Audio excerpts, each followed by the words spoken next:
What you are about to witness will contain violence, disturbing imagery, adult themes, and may leave you doubting who you thought you were. Proceed at your own risk.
The Oracle Mountains were once surrounded by lush jungle and rich vegetation.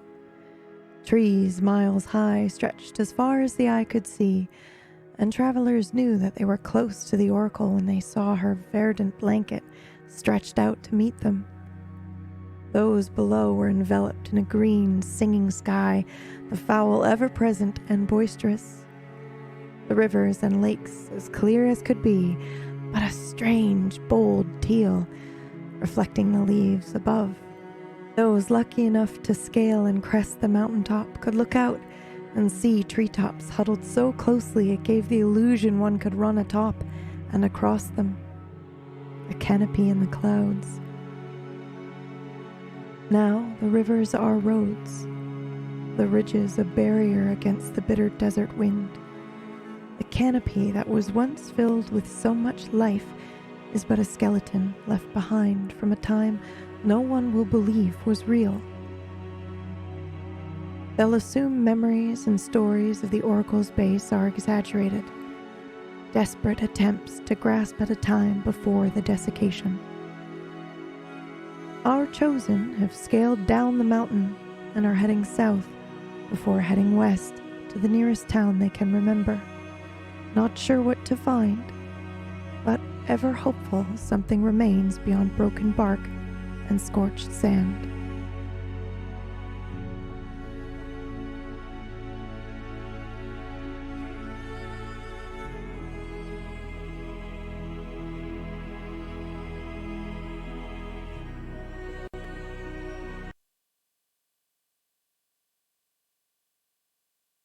All right.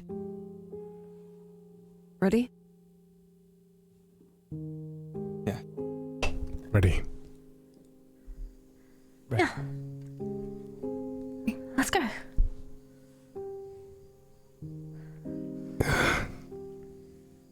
A bit stiff from training, but otherwise, good to go.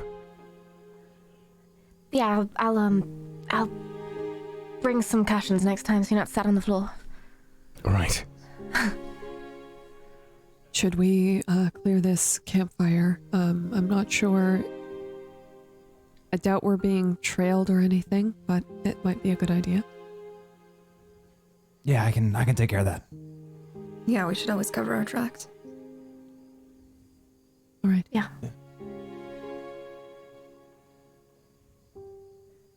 It might be best if maybe even we don't remember where we've been. Just in case. Yeah.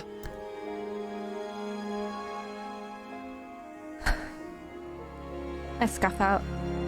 as many footprints as I can. In fact, and then I realized that instead of doing this manually, I could just use magic. And I take a gust of wind that I can see far off in the distance, and I use it to brush all the dust from where we've been and make it look undisturbed and natural. That should do it, I think. Yeah. That's good. All right. Say, what are those bones over there? I looked to the southwest.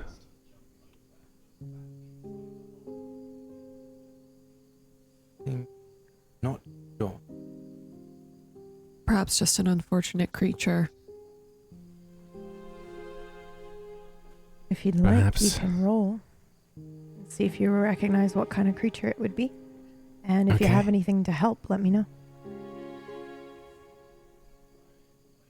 All right. Let me have a look here on my sheet.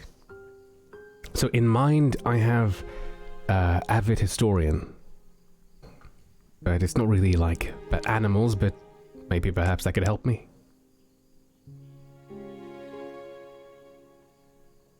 I'll allow it. All right. Okay, go ahead and roll. Ooh, 11. All right. Okay, so that's doubles. I think that you recognize the bones immediately. This was most definitely a very large breakbeak, which is a type of very slow transport Delamure. Very, very big, very fat.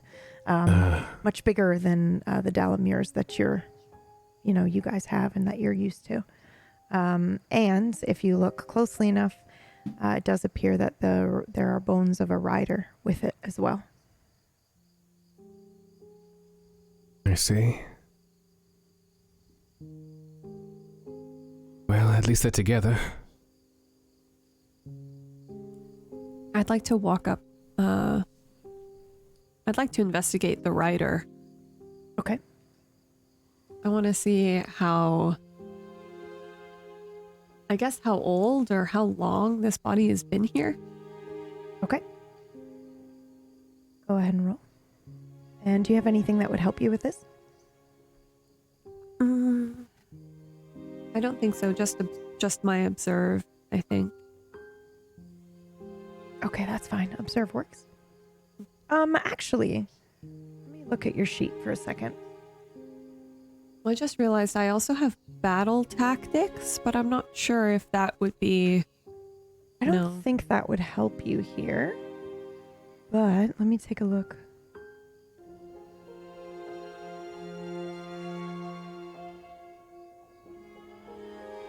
Ooh, you have some good things here. You can use observant or learned. Or learned. Okay. Not sure if which way you wanted that Okay. skill, but you can use either one. Okay. So you need to roll underneath a 17. Oh, Oh my god. Okay. Well, that's a 1. Fucking critical success. Okay, so here's what I would like to propose. I think you actually, how do you do this when you go up to investigate? Are you just using your eyes? I walk up to the remains and I'm investigating visually for sure, to look at what they were wearing, if there's any, specific marks, how old the remains look. But I think I also put my hand on its shoulder. Okay. I think with a critical success, I think you see I think you see something, a moment from the past, and I think you see this very big, fluffy, feathered creature that's carrying wares. It looks like textiles, so carpets and things like that, or rugs, blankets. is what this very young merchant, probably about 15, 16 years old, a young girl. And I think you get a vision of her laying next to her very tired, hungry Dalamure. And I think they pass quietly. She just closes her eyes and doesn't wake up, and so does her companion. And then creatures nearby probably come and pick the bones. And I don't know if you pull your hand away when that starts happening, or if you would stay and watch this. But the moment you lift your hand, it will stop. Okay. Is there any way for us to tell where they're from? What town? I think it's safe to assume that they were probably traveling from Godston to Hag's Hollow, which Hag's is Hollow. kind of where you're going. So, I see. yeah.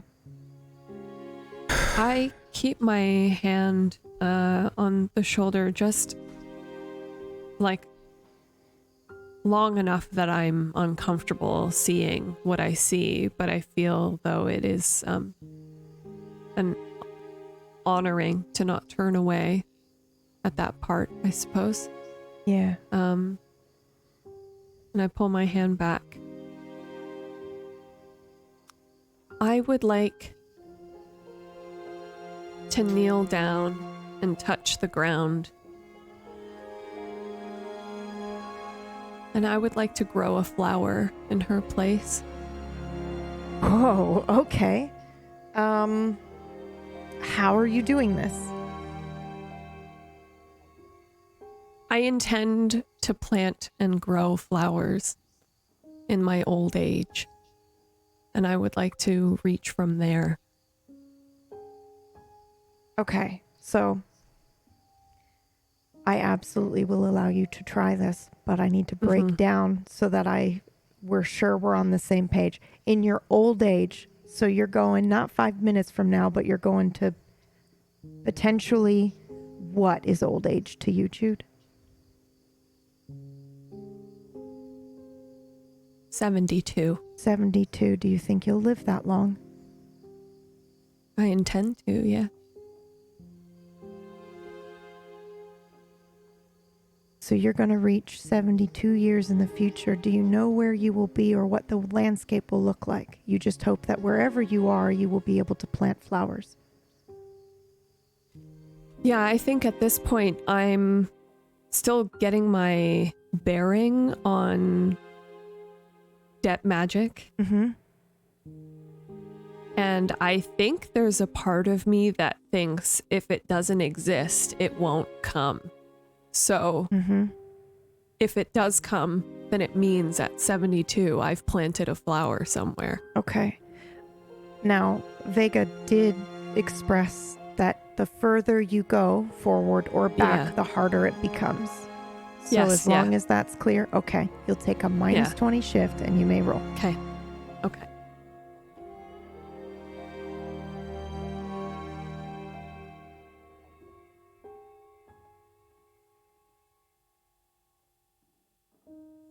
Nothing happens. But what do you think? Do you think maybe... So you don't do anything with debt magic, but I wonder if maybe just because you're so used to performing magic in a different way, like conjuration, perhaps maybe a flower out of sand, you create something like that? A small sculpture out of sand. I don't think it's very artisanal. It's not very beautiful. It's probably a very practical looking flower. I'm not upset or anything. I suspected it was going to be a long shot, but I saw this person leave us and I just wanted to do something. They've probably only been here for about a week or a week and a half. So it wasn't long ago that they died, but their bones have been picked clean. Yeah. So okay. Do they have anything on them that I could take, like a brooch or Oh, absolutely. They Anything. have their full stock of wares, which is just textiles. No food. Right. Any identifying objects? I'm not going to make you roll for this again because you rolled a critical success in your vision. So I think you do see that at one point the young girl does clutch an amulet that she has around her neck, and she's got a matching brooch attached to the saddle on her companion.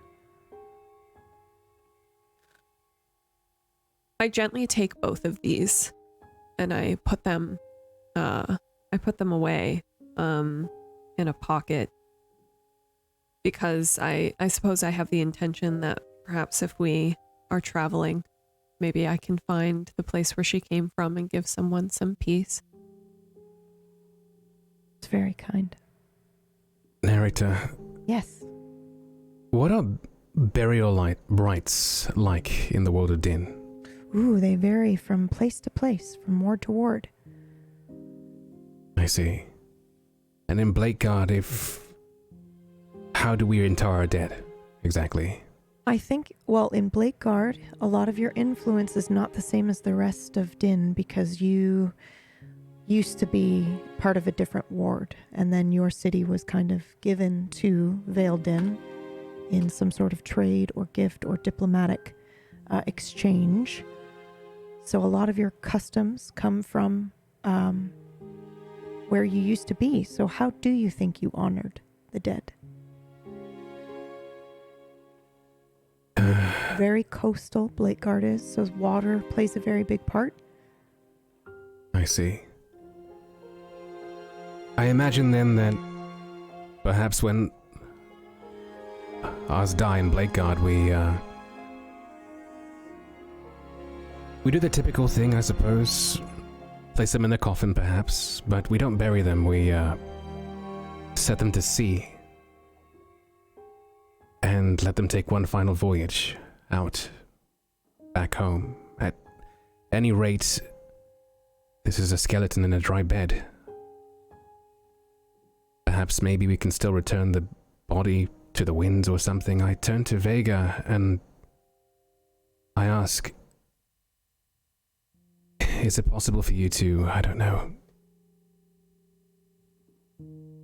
not bury them, but perhaps scatter them to the winds? I don't know, you know? Perhaps another idea. They could still be useful in death. We take their bones, make bone meal. You can grow things with that. Create life from death. If I die, at least when I die, I'd be quite happy if you did that with my bones.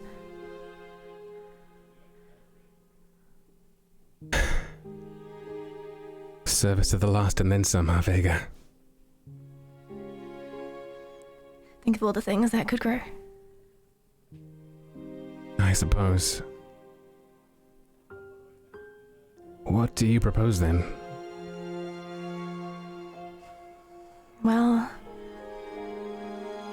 you make bone meal by heating the bones, grinding them up into a powder. We can do that as respectfully as is possible, I suppose. But if we bury them, they will remain buried and forgotten. At least this way they can be remembered in so many different forms, right? I suppose.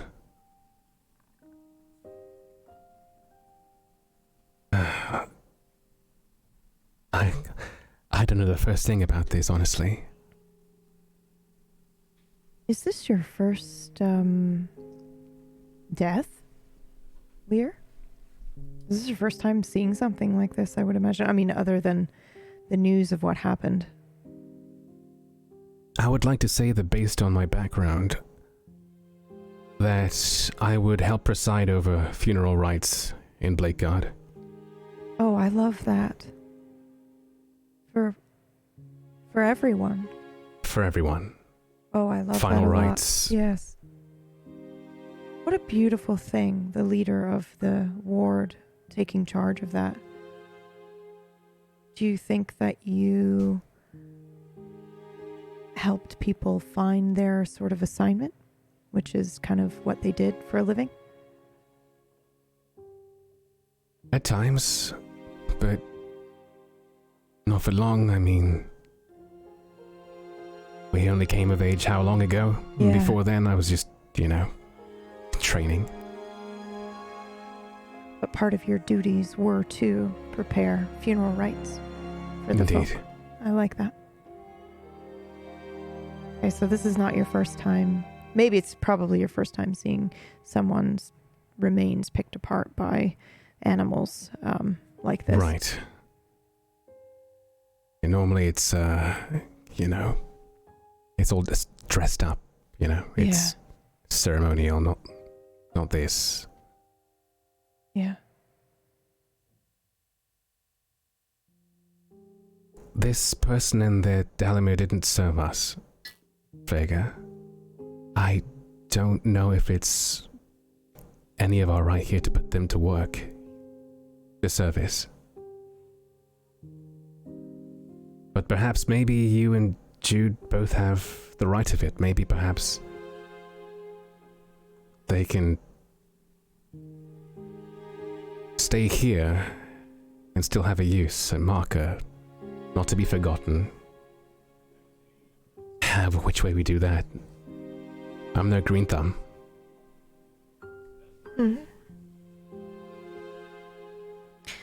We could make some sort of structure with the bones, make it a tower of sorts, maybe. A waypoint. Something. I think it's a waypoint enough on its own, is it not? Probably. I think that, it's not my decision, of course, but I personally am inclined to leave them. She wanted to be with her Dalamir, and now she can be. And people will see this. And the way that all things return to the earth, she will find a way to grow new things. Just in her own time. In her own time.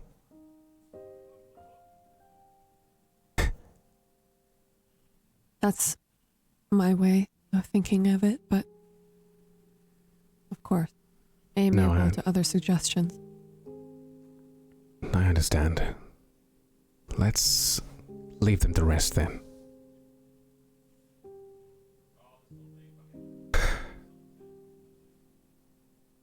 Okay. And where do you go now?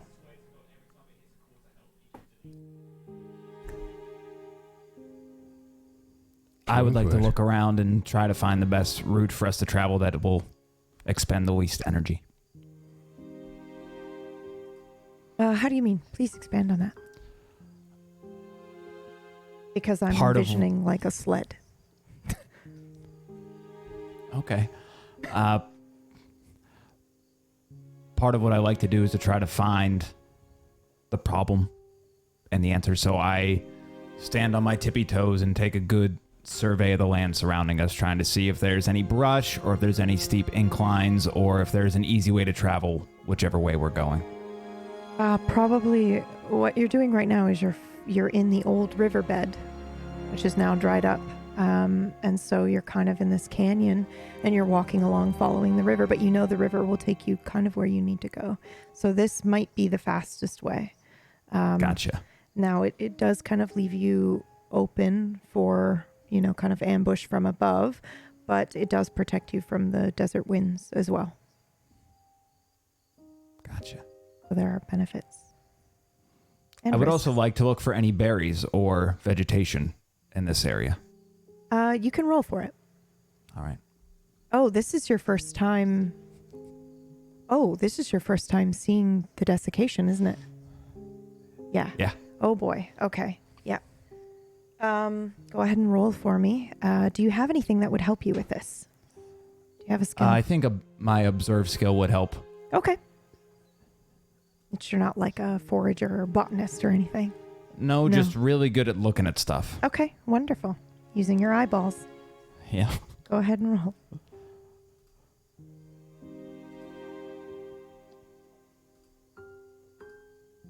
$48. Success. I'm going to say that there's vegetation, but it's desert vegetation, and there isn't really anything that you can eat. There might be berries around, but I think you identify them right away as poisonous or dried up, not very good, because the land has just been robbed of all water. You're going to find it very difficult to survive on anything but rations that you brought, or that they brought. A question for you then, narrator. Yes. Is there any vegetation that Titus might not have seen before? Maybe not something that's edible, but just something out of the ordinary that he wouldn't see within castle walls. Have you never left? Not that often. Then yes, you see the skeleton of vegetation you've never seen before. Trees. These trees that you can see in the distance were miles high. So when you approach that area, you just see this woods of skeletons of these trees. Obviously, there's no leaves on them anymore, but you can imagine that when they were alive, it was like entering a cave of trees. You couldn't see the sky above you. They were so covered. And the ground was probably covered in moss. Lots of life here, too.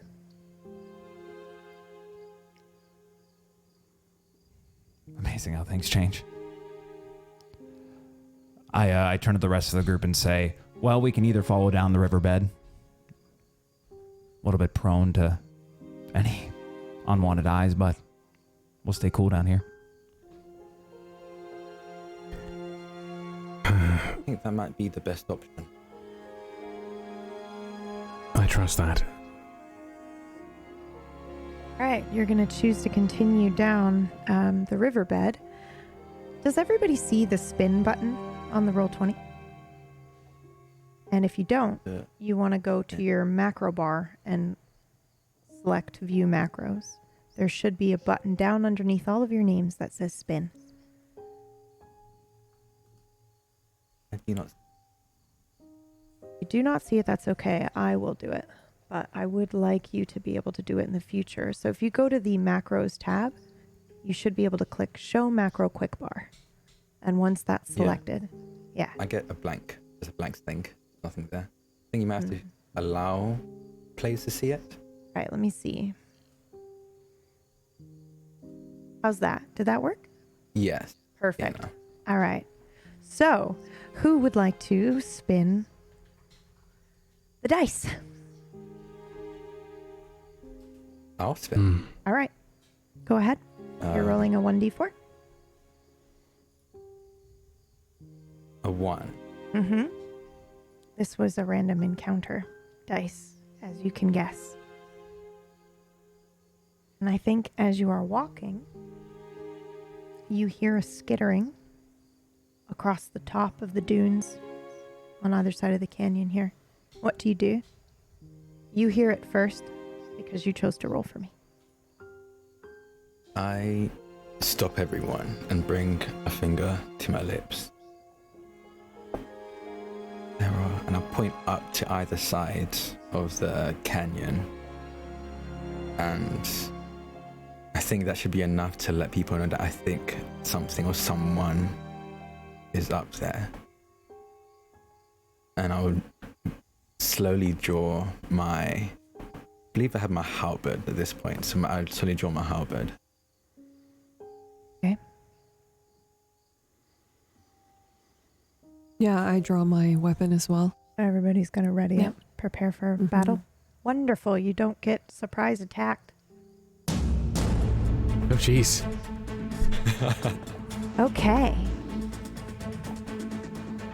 You look up above you. You're going to see about 4 very large, hungry lizard-like creatures that are looking down at the group of you, and most importantly, at your Dalamirs. Okay. We're going to do initiative. Okay. Combat. Okay. I think my initiative. Okay. Yes. Is there any shift? No shift. Okay. 32. Success. So remember, successes go first in order, lowest to highest, and then failures go lowest to highest.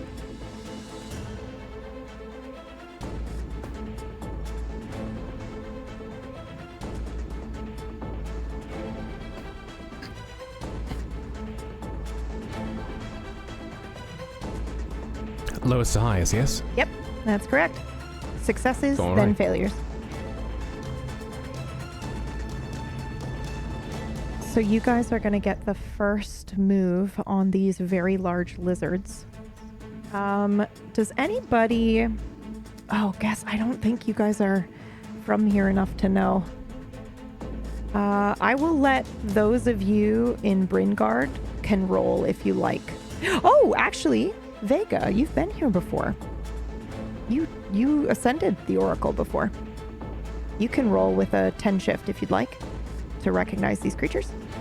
Wait, me or wait? Estrella, Oh, I'm so right? sorry. Yeah, Rhea. Oh, I'm sorry. What am I doing? You can roll to see if you recognize these creatures because you've been here Okay. before. I would assume that would be knowledge. Yes, absolutely. Okay. And do I get a shift on that at all or no? 10.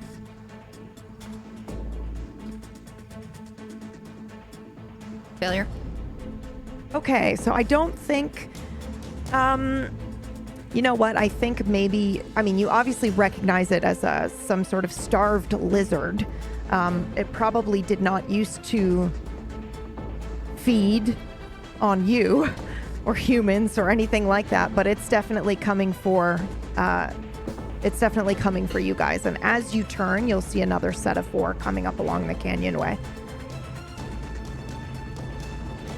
All right, who's going first? I believe I am. All right. Seeing this, I guess, makes sense as I noticed them first. Seeing this, with my halberd, I'm going to charge right up to the ones up front here.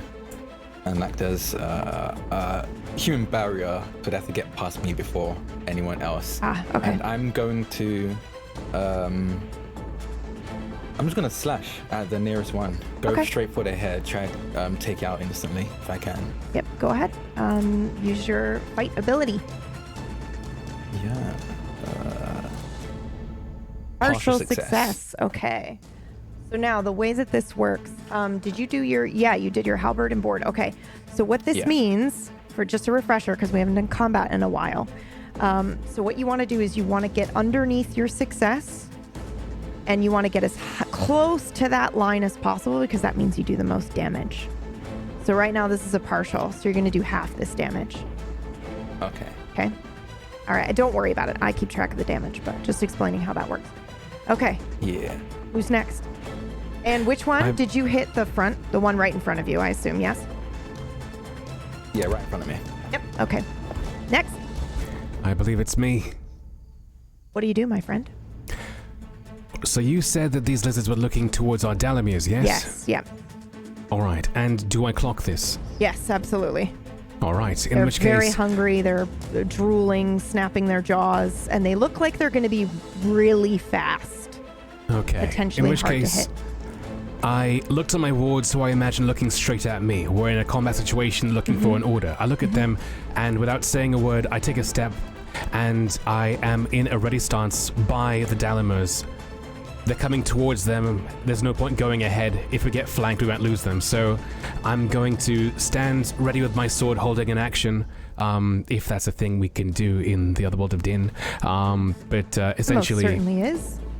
I am in a defensive position, awaiting them to come. Okay. But Perfect. right. That'll give you a shift if they attack you, and then you get to defend. Okay. Okay. Who's next?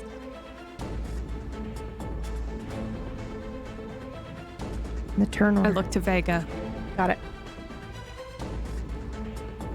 Yeah, I run to take my usual place on the right-hand side of Lear, and just one step ahead of him. And I would like to take...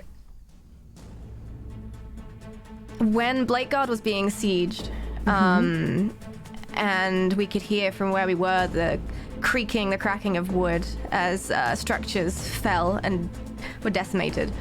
I'd like to take what I remember of the ruins of that and what I remember of the velocity that they were falling, and I'd like to take those splinters of wood and have them come up through the earth towards 2 of the lizards. So you, just to be clear, you are stealing those splinters of wood from back in time. Yeah. Okay, go ahead and roll for it. Which color is that? Ooh, it's red? Yes. Oh, yes. Yep. You can do red. Any shift?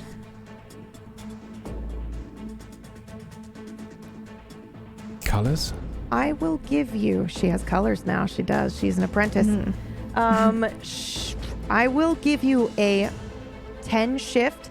The reason I'm doing this is because you are very familiar with this scene and this instance, because you were practicing there quite a lot, right? Yeah. So I think you know exactly what you're grabbing. So yeah, I'll give you a shift. Go for it. Oh, That's a partial 48 success. partial Okay. success. What happens, Vega?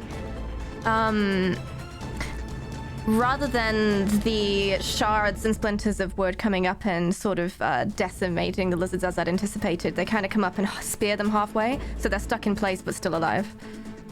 Okay.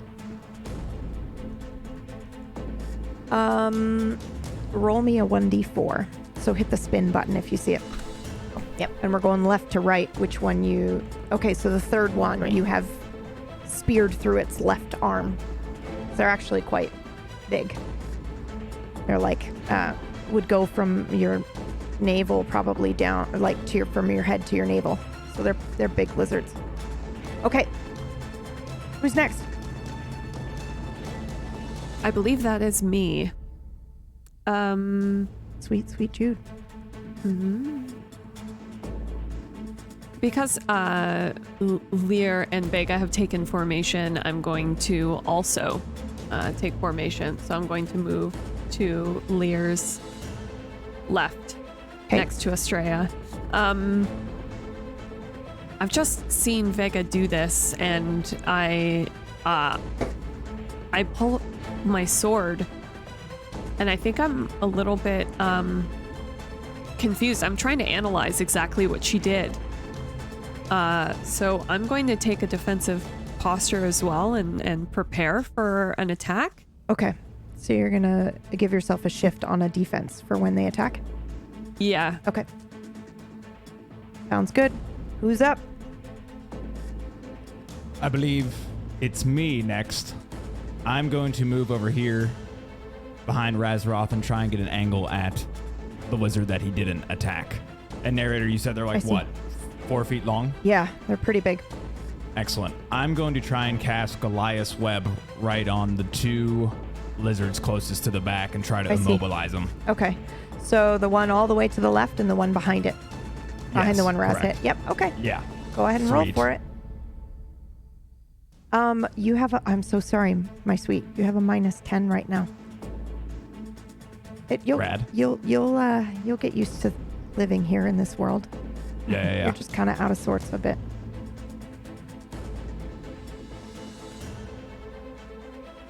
I don't know why it's not rolling. Go over here to this one.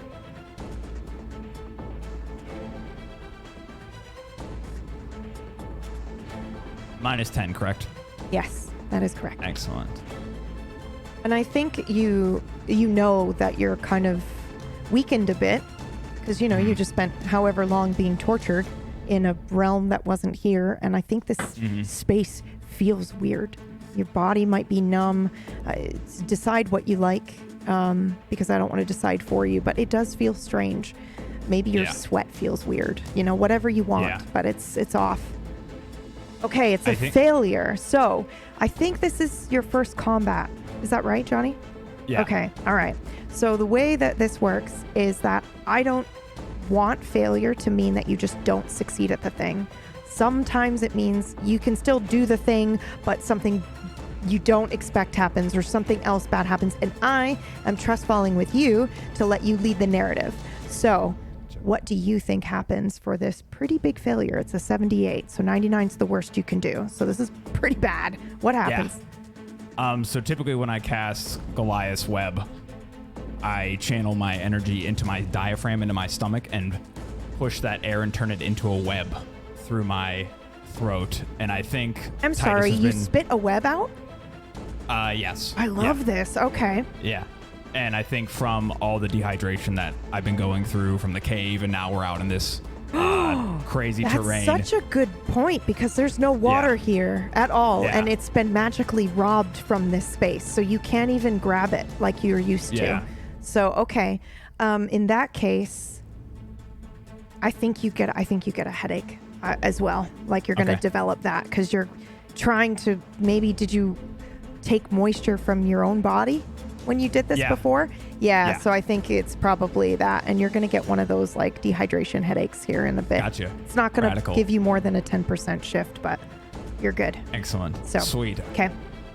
I think as I try to hit these lizards, I build up and but it comes out all in front of me, kind of like in a messy spaghetti web. Okay.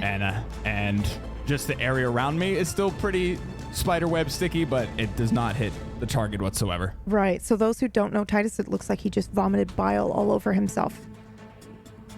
Who's up? That'd be me.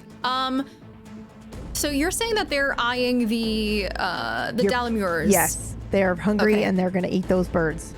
So, how is the wind right now? Is it flowing freely? Is there a breeze? Is there anything that I can pull from? There's a breeze. Okay, it's pretty windy here now.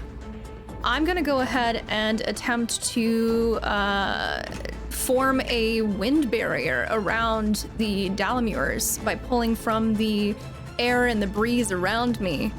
And if that's not enough, I'll pull from my blades, honestly, when they're flowing in combat, from the next few battles that we're planning on doing.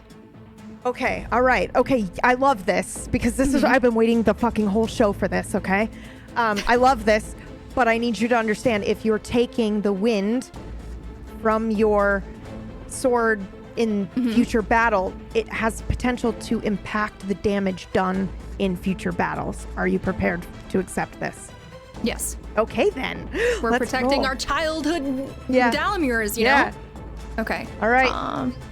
So let me go ahead. Nocturnal float. Do I have any shifts or anything? Negative, positive? I think you have a -10 shift. Okay. You're in a similar situation to Titus right now where things feel a little bit strange. That's a partial. Okay. 37. What do you think happens? I think that the barrier forms, so I'll go ahead and I'll cross my swords and you'll see the little gem that I have in it lights up.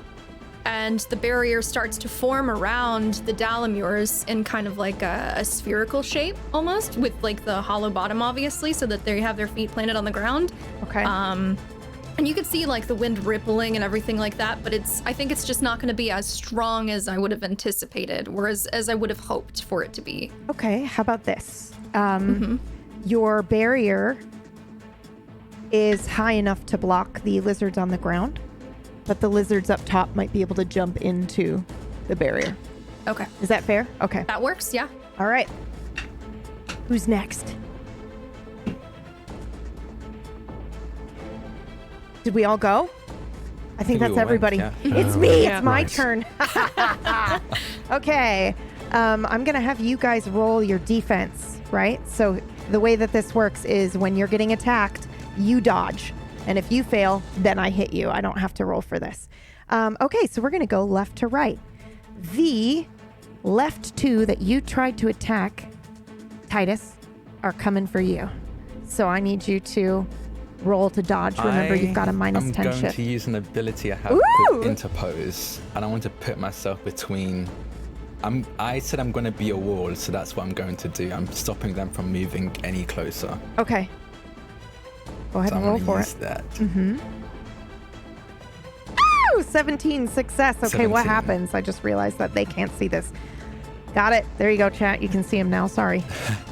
So I think what happens is, as it tries to scurry around me, I slash at its legs right for one of the knees to just almost pin it to one spot so it can't get around me before pulling my halberd out of it again, to keeping their attention on me.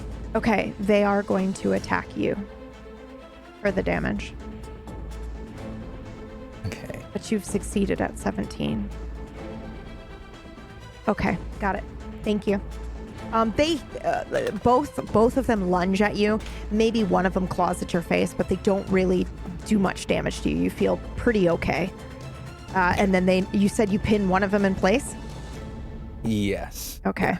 Which one would you like to pin down?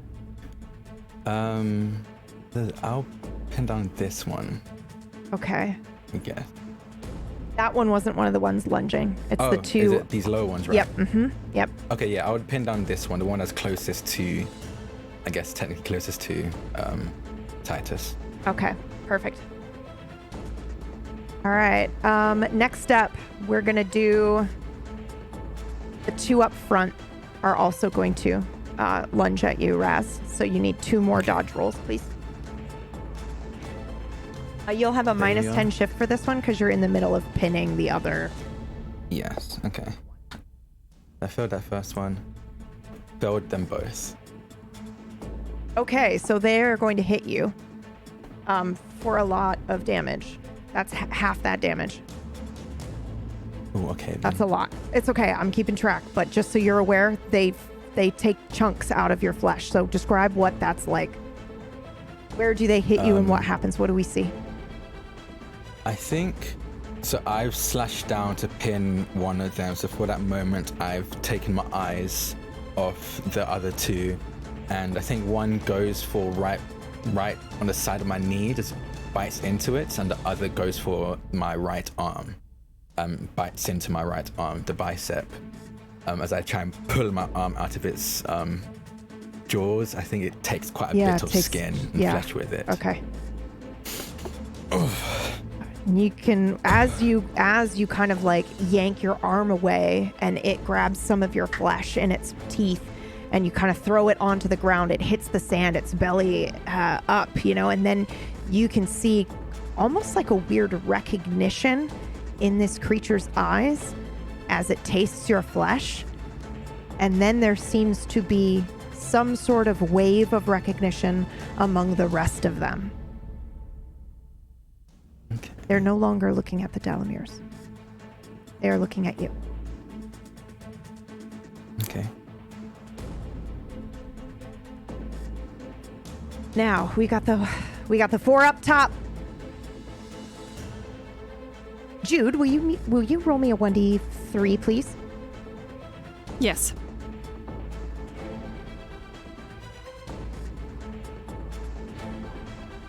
2. They're gunning for Lear. Okay, Lear, do you want to roll dodge? Sure. I suppose it's this one here. Failure. Okay, so they're gonna do half this. What happens? Okay. You have all 3 of them lunge at you. All right. I did From hold my above. turn as well. Oh, that's so- right. Okay, so they're actually gonna do less damage. Thank you. I totally fucking Okay. forgot. So that'll be a partial All right. instead of just a straight failure. And I gotta get my notebook. Okay, so go ahead and describe what happens as you successfully fend them off. You've maybe got superficial wounds, but they're not going to take chunks out of your skin like they did Raz. Okay. As they appear to come towards me, I flourish my sword in a half circle in front of me, and as I do so, like there's a light after image, and as they try and attack me, well, a couple of them kind of bounce off them. One comes through and scratches me. Perfect. So I had all 3 of them lunge. The one that's pinned from Vega does not get a turn. So who's next? You guys It would start be your. Razroth. Yep, Raz, you're up. That'll be me then. I pinned one down, but I pulled the halberd out of it, I think, at this point. Yes. I marked them on I the would like map to do- because it's going to lose its Yeah. next turn. Okay. I would like to do a couple things. Mm-hmm. Like 2 things, but so just let me know if I can do this. Okay, well, we're going to find out. I want to go for one of the ones that I know still have a bit more life in them that are going to attack me. Probably the one right in front of me here. Okay. And stab it with my halberd. Okay. And if I land, the next thing, I'll pitch the next thing afterwards to see if let's see if I land it first. Okay. But, do I get any shift for this one? You're attacking it and you had it pinned. So yes, if it's Yeah. tinted in color, then you're going to have a 10 shift. Tinted. Yep. Because you're at an advantage. Failed. Failure. An 80. Okay. What do you think happens? I think I grip because I intend on not just slashing this thing, I want to impale it. And as I try to force it in, the pain of my arm, having to put in all this force into it, it flares up intensely, like almost a loose feeling in my arm for a moment. It's not quite enough to Interesting. make any real indentation or mark on Okay. this creature. All right. Did you still want to try the other thing?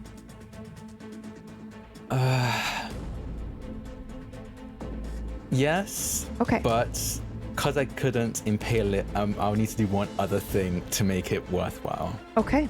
What is this one other thing? I'm intrigued. You have my attention. Okay.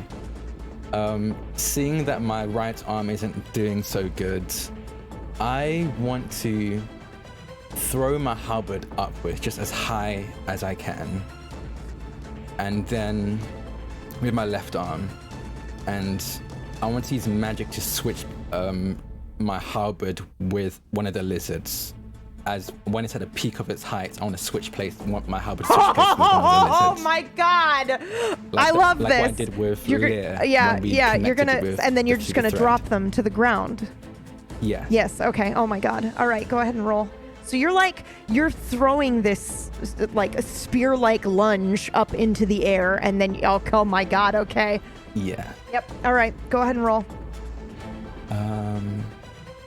And I would like to petition because Yes. there's one Petition one me. effect. I'm in thing a I good have. mood today. I don't know how to pronounce this, but it's when I'm around Lear, we agree that a type of magic is slightly more powerful. That and is correct. Not only am I around Lear, I've done this to Lear. Yes. Can I use that? I guess stats roll. Okay. So I need you to be very choosy with your words here. Yeah. How are you using your experience with Lear? Because you're not doing this to Yeah. Lear. He's not really aware of you doing this to the lizard unless you would like him to be aware. He can maybe help you. I would require the help for me to use this ability where I would need Lear to be like, I'll help you. Or can I use an experience? Because I think the experience is I did this by accident to Lear, so I know I recognize a feeling of doing it. me doing it, switching places with something. And I used the threads that connected us to do that. Okay. And I just slashed this one, so I had this, the blood of this is on my blade as well. There you So there's go. an Those extra are the connection. keywords. Yes. Okay. So you've got the blood of this animal on your blade and you're going to throw that. Okay. Yes. You can have your Yes. 10% shift. Lear, would you like to help? Sure. I'm not quite certain what I'm helping with. You would be giving him a shift on this, and then you'd be Right. taking the shift negatively on what you want to do on your turn. It's kind Okay. of like mini debt magic in the combat. All right. Okay. So you can have plus 20 shifts because you're using the creature's blood and you're putting the... So this is important. You've got the creature's blood on the object that you are throwing into the air to switch. So that's making it very powerful. Partial success. Partial success. What happens?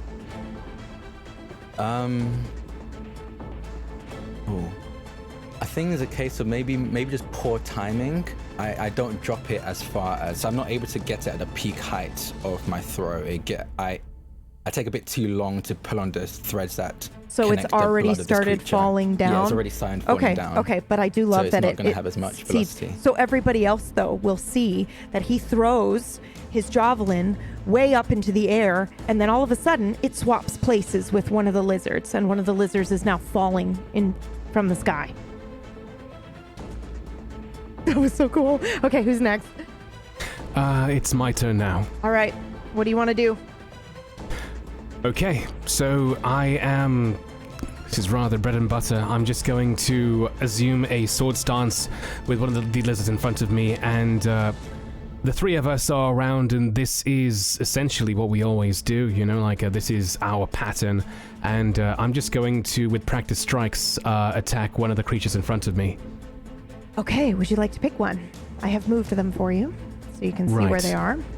I will attack the one that managed to get through my barrier. Okay. We'll Now- say that's the one right in front of you. This one. Okay. I've moved him for you. All right. And would I... Okay, sure. I'll do that. Thinking ahead. We're behind. Oh, 87. Oh, behind, yes. What happens? So I think I'm still taken aback by the fact this thing got past me. I take a swing and, I miss. I take another, I miss, and I overstep. I'm sure at this point Vega and Jude are looking at me kind of like, what's he doing? I don't know if it's possible, but for the end of my turn, I would like to maybe perhaps re-establish our position and maybe, just pull back so that I'm not hindering what these two might be about to do next. Absolutely. But I would like to make a minor adjustment if you'll have it. Okay. I don't think you missed at all. These lizards are just really fast. And I think it just surprises you. Perhaps even it jumps up onto your blade and then skitters back and leaps off of it. But your strike was perfect. It would have hit an animal that wasn't quite as fast as this. Right. Okay. Okay. I believe that is me. Yes. Apprentice. Now they are up close and personal. They are, The one that you pinned is still alive, by the way. It's not dead. Okay. Not an immediate threat right now. That is correct. So my sword would just begin to float in front of me, and I'm not holding it. It's just kind of there. Shut and, up. That's so cool. Okay, all right. It starts glowing slightly with like a shimmery, ethereal glow. And in front of me, Does it have a color? It's a bluey purple sort of Okay, cool. effervescent. Yeah. And her hair is kind of blowing back. Sorry, I'm visualizing this. All right. Anime While as it's fuck, happening, and I love it.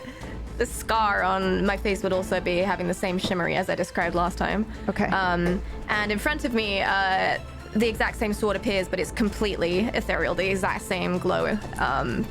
And while I close my eyes and I move my hands as if I'm moving the sword, and the sword in front of me will use the whirling attack that they'll have seen me use repeatedly before, but I don't move. So would that be a sword attack, or would that be a magic attack? It is up to you. Your sword attacks now will be slightly at a minus 10 shift, and your magic will be at a plus 10 shift. Because you've been studying magic for the last year. So I think it'd be an illusion, because I'm making the illusion of my sword in front of me, and it's not actually my sword, and I'm making an illusory weapon. Okay. So, narrator, yes. You mentioned before that whenever we work as a 3 like this, we also get a bonus shift. That is correct. Would that factor into this?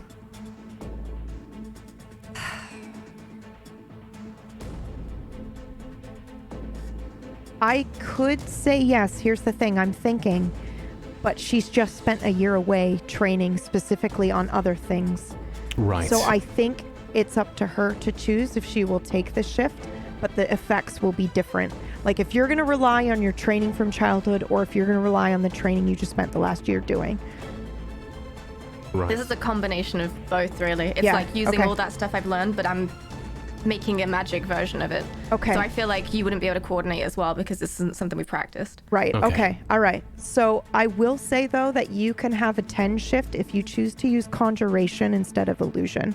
Illusion is far trickier for you. It's what you want to be doing. It's what the other apprentice has been trying to train you to do. But I think you know in this moment, if you do conjuration and you conjure something, you will have a better chance at succeeding. Do you still choose to try to use illusion?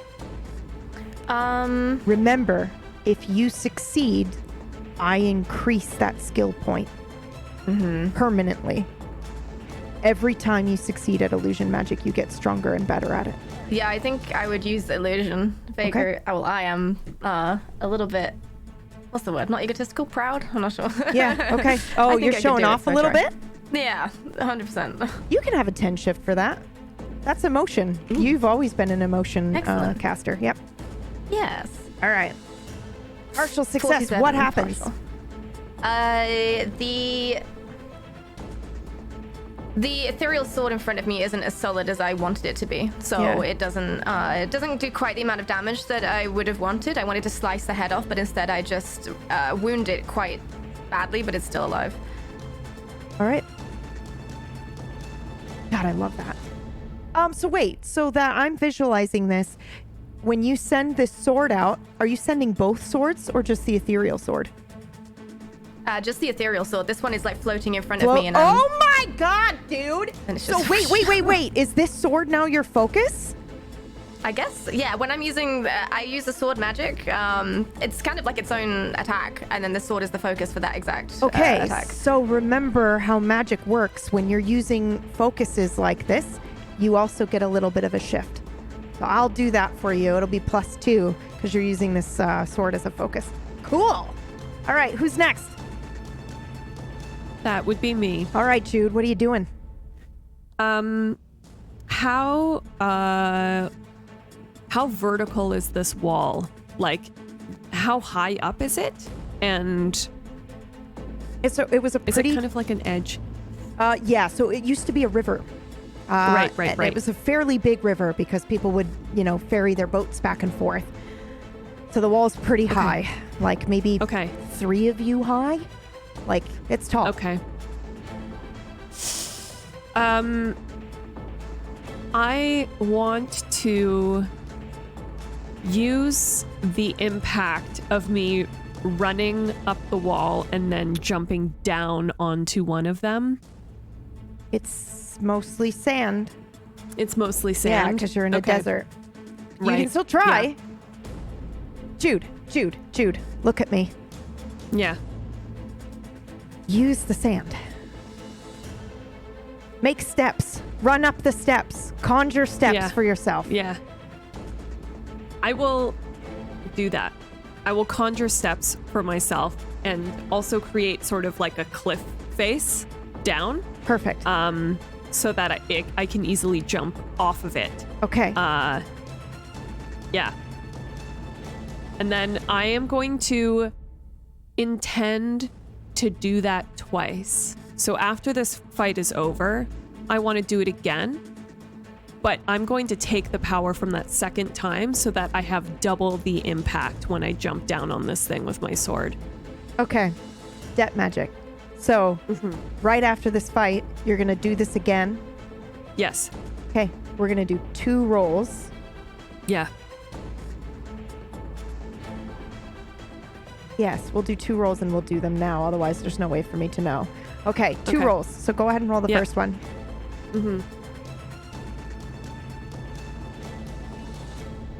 41 partial success. Go ahead and roll the second. 89 failure. Yeah.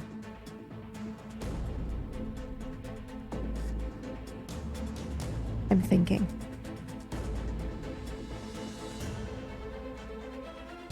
Okay. You may describe what happens, but I'm banking something else. Something that will happen later when you try to do this the second time. Okay. Okay.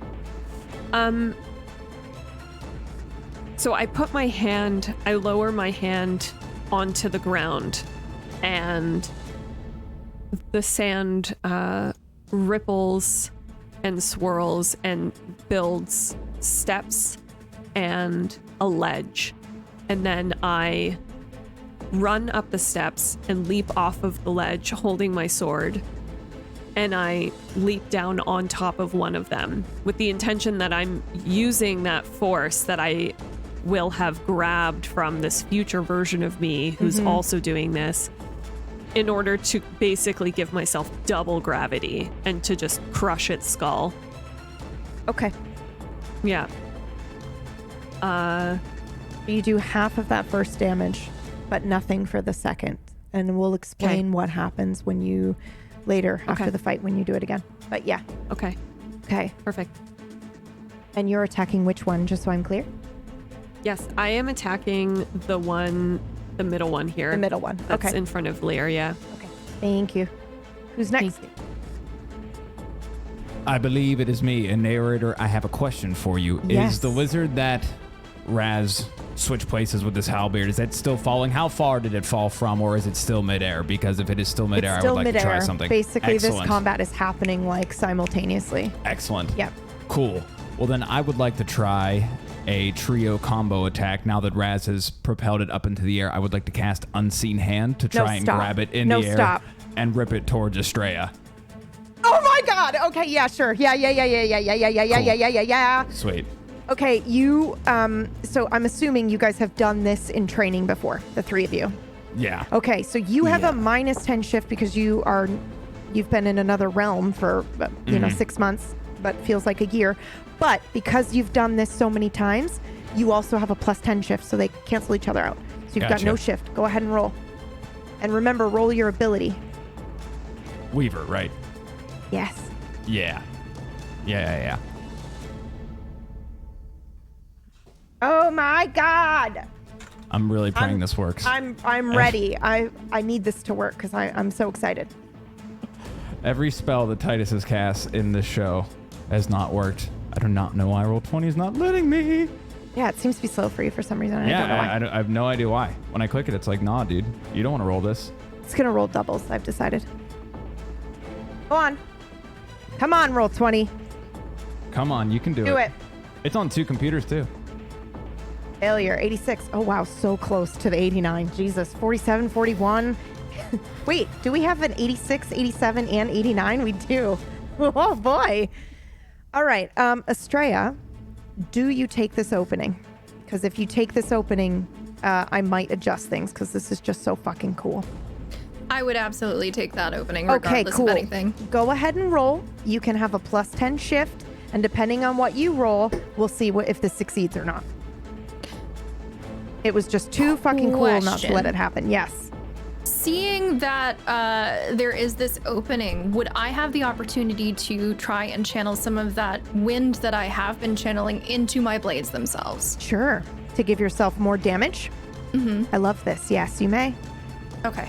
And should I be rolling my magic for that, or would I just already be channeling that into the blades and go for the attack?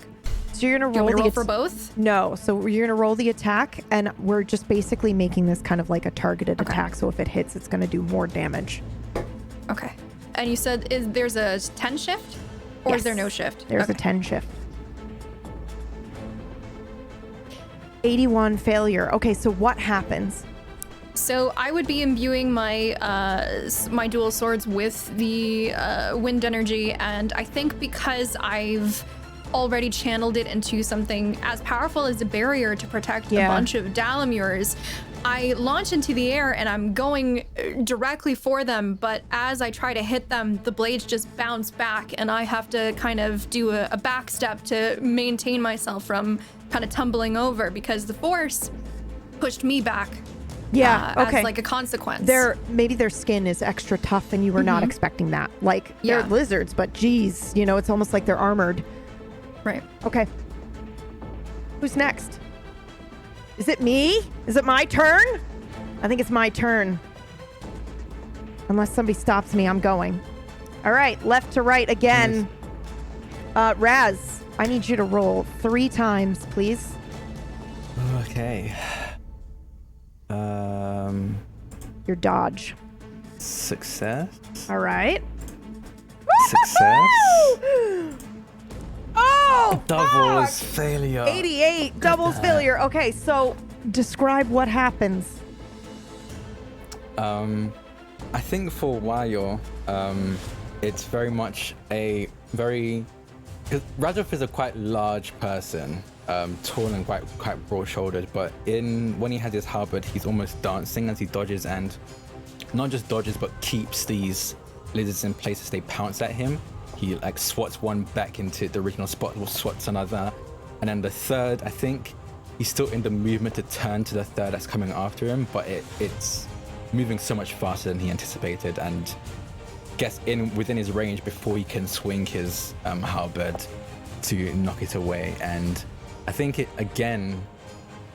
I think it goes for the right arm again, and tears into it. And I think at this point I cannot use my right arm. It's just saying way too much damage. Clear. So Yes. You may do your thing now if you would like. I will allow My it. thing. Yes. There's a thing that I think that you've been wondering if you have the capability to do it. Right. This is a critical failure on your counterpart's part. Understood. 88. Would you like to try? I don't think that in this instance I'm close enough to help, sadly. Okay. But perhaps later. Maybe one day. Maybe. All right, Raz, you cannot use your right arm. Is that correct? yes. All right. Now, who's next to be attacked? There you go. Will you roll the 1d4, please? 2. I believe that's Jude. Hello. Left to right. Okay, so Jude, I'm going to have 2 of them come at you. So you got to dodge twice. Okay. Estrella, go ahead and get ready to roll a dodge. And Vega no. as well. Oh my god, 55. Doubles failure. Yeah.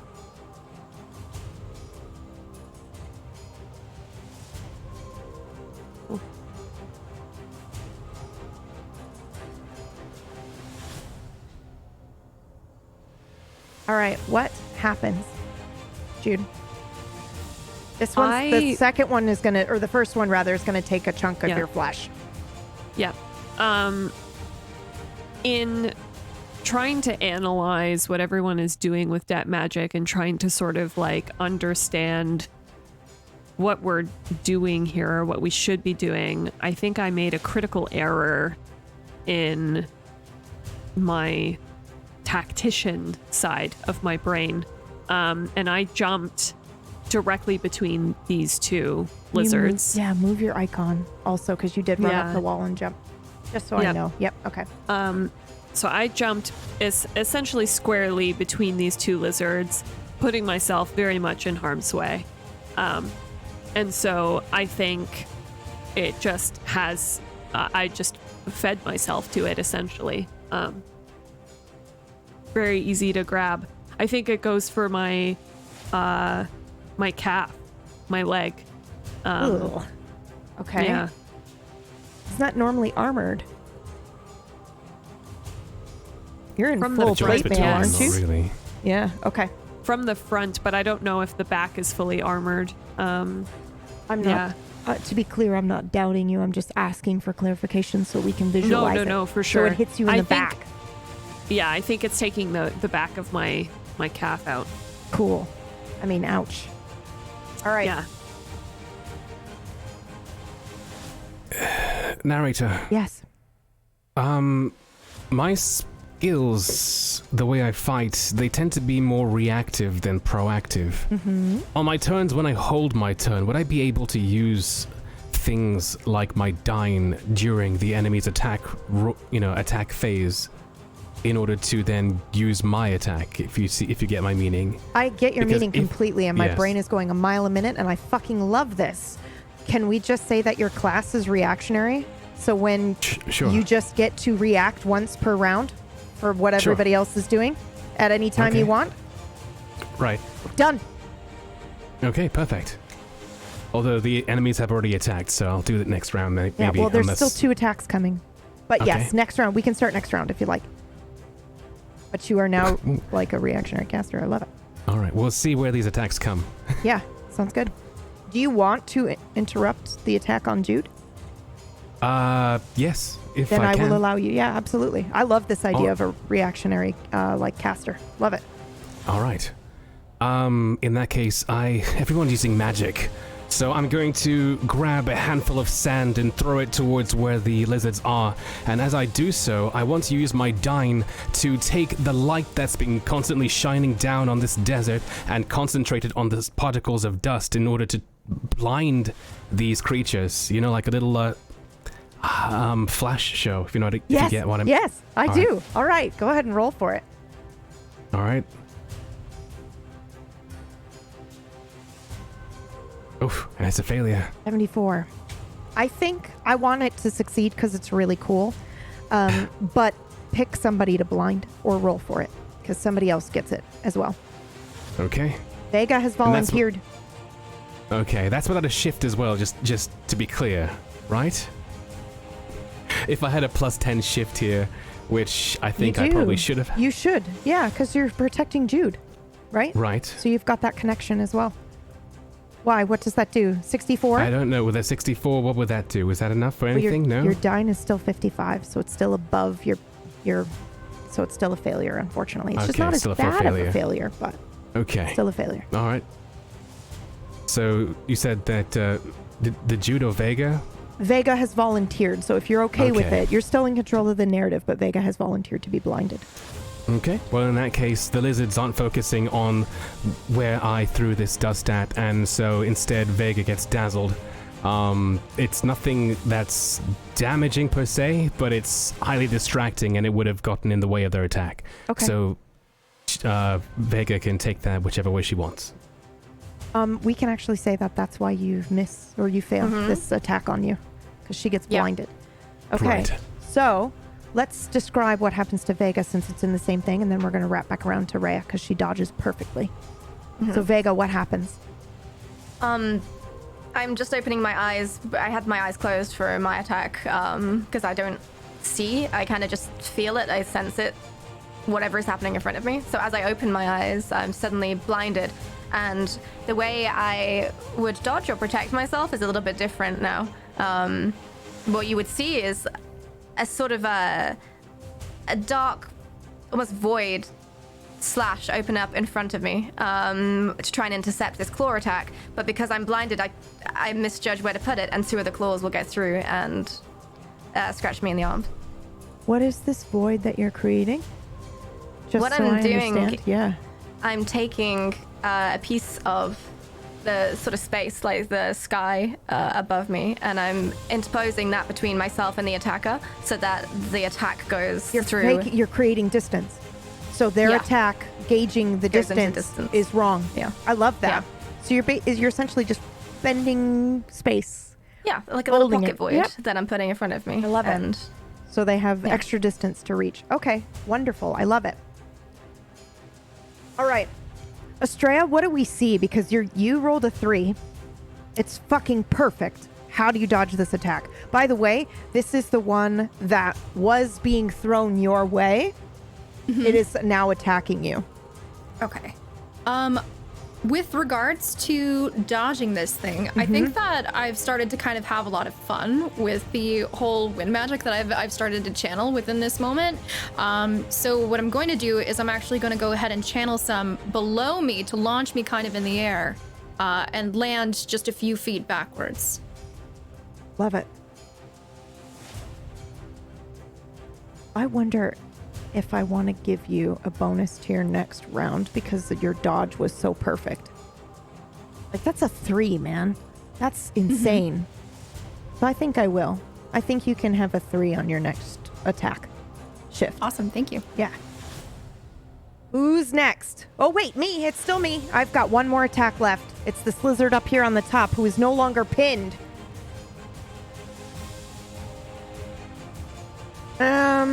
Somebody roll a 1d4 because I can't decide which one of you is getting attacked. Honestly, I think it would be Jude, but I don't know for sure. 4. 1, 2, 3, 4. That's Jude. Left to right. It's lunging Let's at go. you, sweet. Go ahead and dodge. Okay. Yep. Oh, 98. What happens?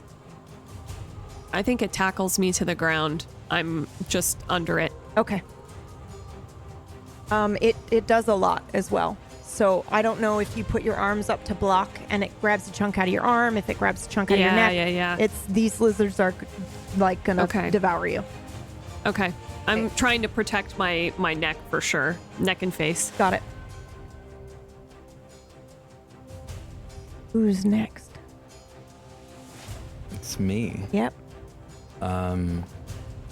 Now I've switched to holding my halberd in my just one hand in my left hand, since my right arm is pretty much useless at this point. I'm again going to try and the one that's highlighted in front of me. What's going on? That with was that? the one in the air. So in a second, you're Okay. gonna roll a 1d100, and we're gonna see how much damage you do to this fucker. Because I did not calculate fall damage into the system when I made it. So we're just gonna wing it. Okay, cool. Okay. I want to do something annoying as a equal and opposite. Oh, Okay, sorry. so, The one that as was it's- in the air ended up going towards Vega. Okay. So that one's not Yes. that one. But we'll Okay, still do so fall what's the- damage for that. Okay, because one of them is yellow. This one right You in front of me. pinned that one. That one was wounded. Pinned. Okay. I would like to, if I can, I want to stab down at it again. I want to Okay. pin it and like leave my halberd in it if I can. Okay. Yeah, absolutely. Go ahead and roll for it. You can have a 10 shift. Okay. 11 Success, doubles. doubles. What happens? So So you can kill it, by the way. You can kill it. Okay, I wanna. Okay, cool. I stab down into it. I think I stab into. I'll almost shift to the side and stab in through the side actually, since it's already down. So I stab it through the side, so it's almost skewered. You can see the tip of my halberd poking out the other end as it slumps to the ground and dies. And I want to do another thing. Yes. If I may. You rolled an 11. Let's go. What do you do?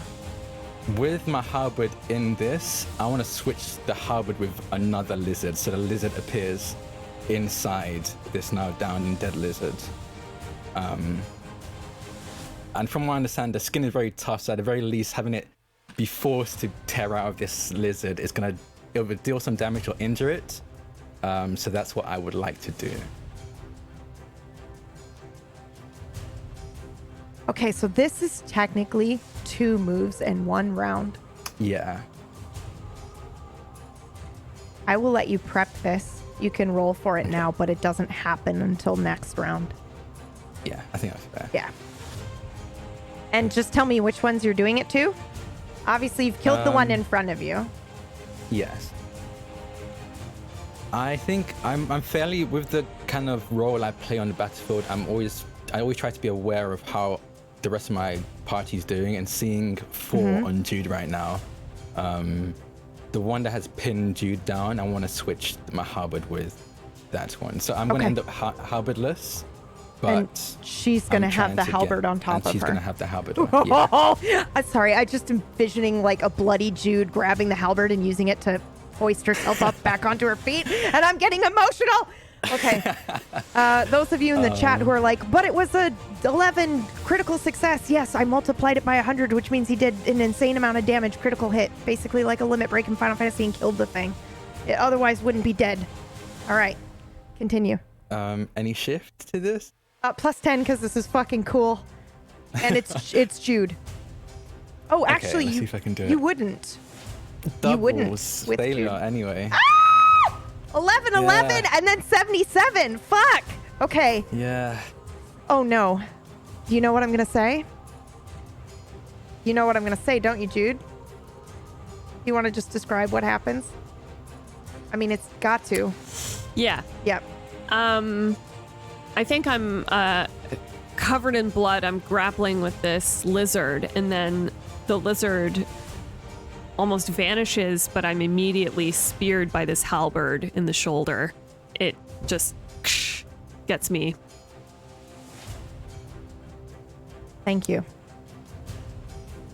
Who's next?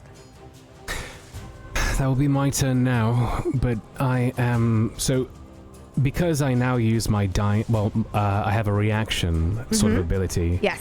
I don't have one during my normal phaser attack anymore, do I? Right. So this is the first round of this. So basically what I'd like to propose is that you're not technically in the turn order, but once per turn, you can just interrupt anyone and have a reaction. All right. Okay. So you can go now if you'd like, or you can wait and have a reaction. Okay. All right. I think what I'm going to do is have my reaction, so I'll wait until the gate... You know what? It works now. I'll do it now. Okay. I'm going to try and get them off her. I'm going to try and evoke a barrier to kind of knock them off. Again, utilizing more of this same sort of solar light energy, if you will, that I've been using in parts to try and, just get them off her. We'll see what happens depending on, if I succeed. And with the 20 I do. Holy fuck, what happens? So, you see Jude's armor start to glow as if very hot. Again, I am taking from the energy that the sun is basically casting on all parts of Din during the day. Right now, the sun doesn't set. So you basically have a lot. Sorry to interrupt. Please continue. Right. And so, it starts off like that. The interior of her armor is not getting any warmer. It's a strange sort of effect, and you just start to hear almost like a sizzling, and then... Because of the successful nature of this move, I'm going to say that there's a bit of a blast wave, and it's going to knock these creatures off Jude, and the halberd as well is going to go flying into the air as well, away from her. Okay. Thank you for clarifying that. Could I combo with this? And I would like to, as he does this, I'd kind of like to take the momentum of them. So it basically feels like they're being smacked against a brick wall.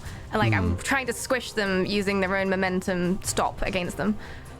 Yes, I love combos. I basically want to build this like a Final Fantasy game, or you tweak it in so you can do combo attacks all the time. Yes, okay, combo. So this is it is your turn now. I suppose, because I'm, Okay, great. Let's try it. Do I get a shift? Oh, yeah, because I'm helping. You're comboing. Absolutely. 49, partial success. Partial success. What happens? They are... So what I'm trying to do is essentially steal immediately any momentum they've got and stop them in their tracks and squash them flat against an invisible wall of their own momentum. But instead, I think...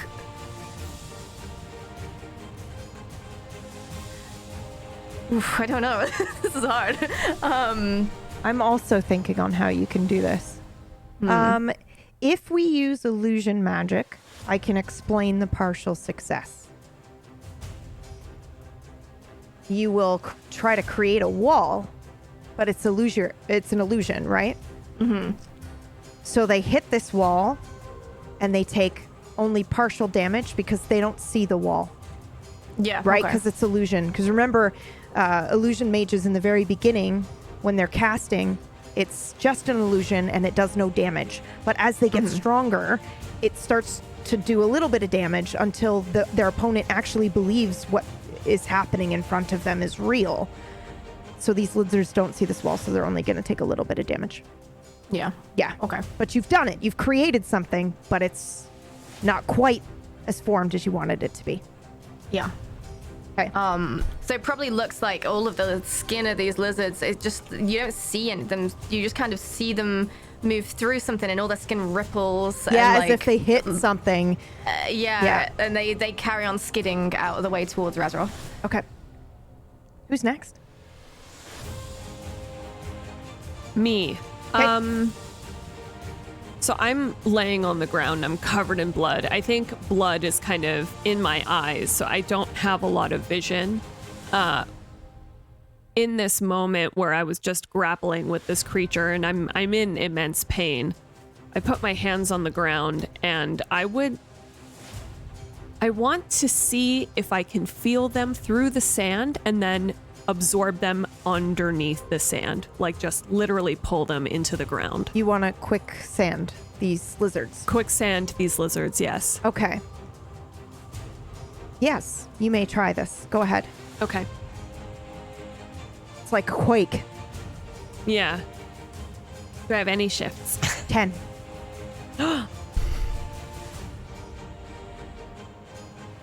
19. You succeed. What happens? I put my hands on the ground and I can't really see anything, and I'm, like I said, in excruciating pain. But for a split moment, I'm able to breathe and calm my mind from all of this, the sound, the feeling, everything, the smell, and feel them through the sand. And then I just imagine them slipping. Yes. Don't use that word or you'll fail. Because you're not imagining, you're not doing illusion magic. You're literally moving the earth. You're conjuring it. You are bending it to your will. Yeah. I compel the sand to pull them underneath. Perfect. Yeah. Which ones? Tell me. The ones on you? The ones around me, for sure. Okay, perfect. Yeah. I'll go ahead and roll a 1d4. This is how many are going to be submerged. Okay. And how many will remain.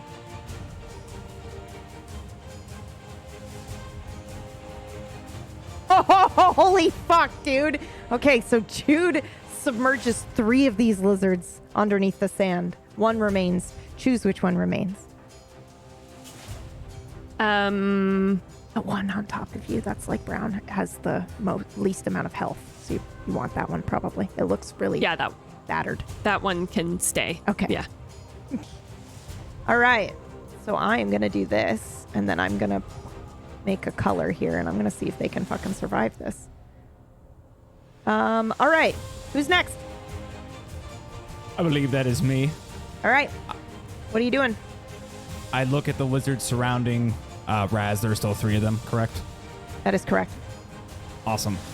For a moment, I make a very... 2, 'cause I killed one, isn't it? Okay. That is correct. He killed the one right in front of him that's now a darker Gotcha. color. But still 2, right? Yes. Cool. I don't know So... how to make this one like dead. No, you're good.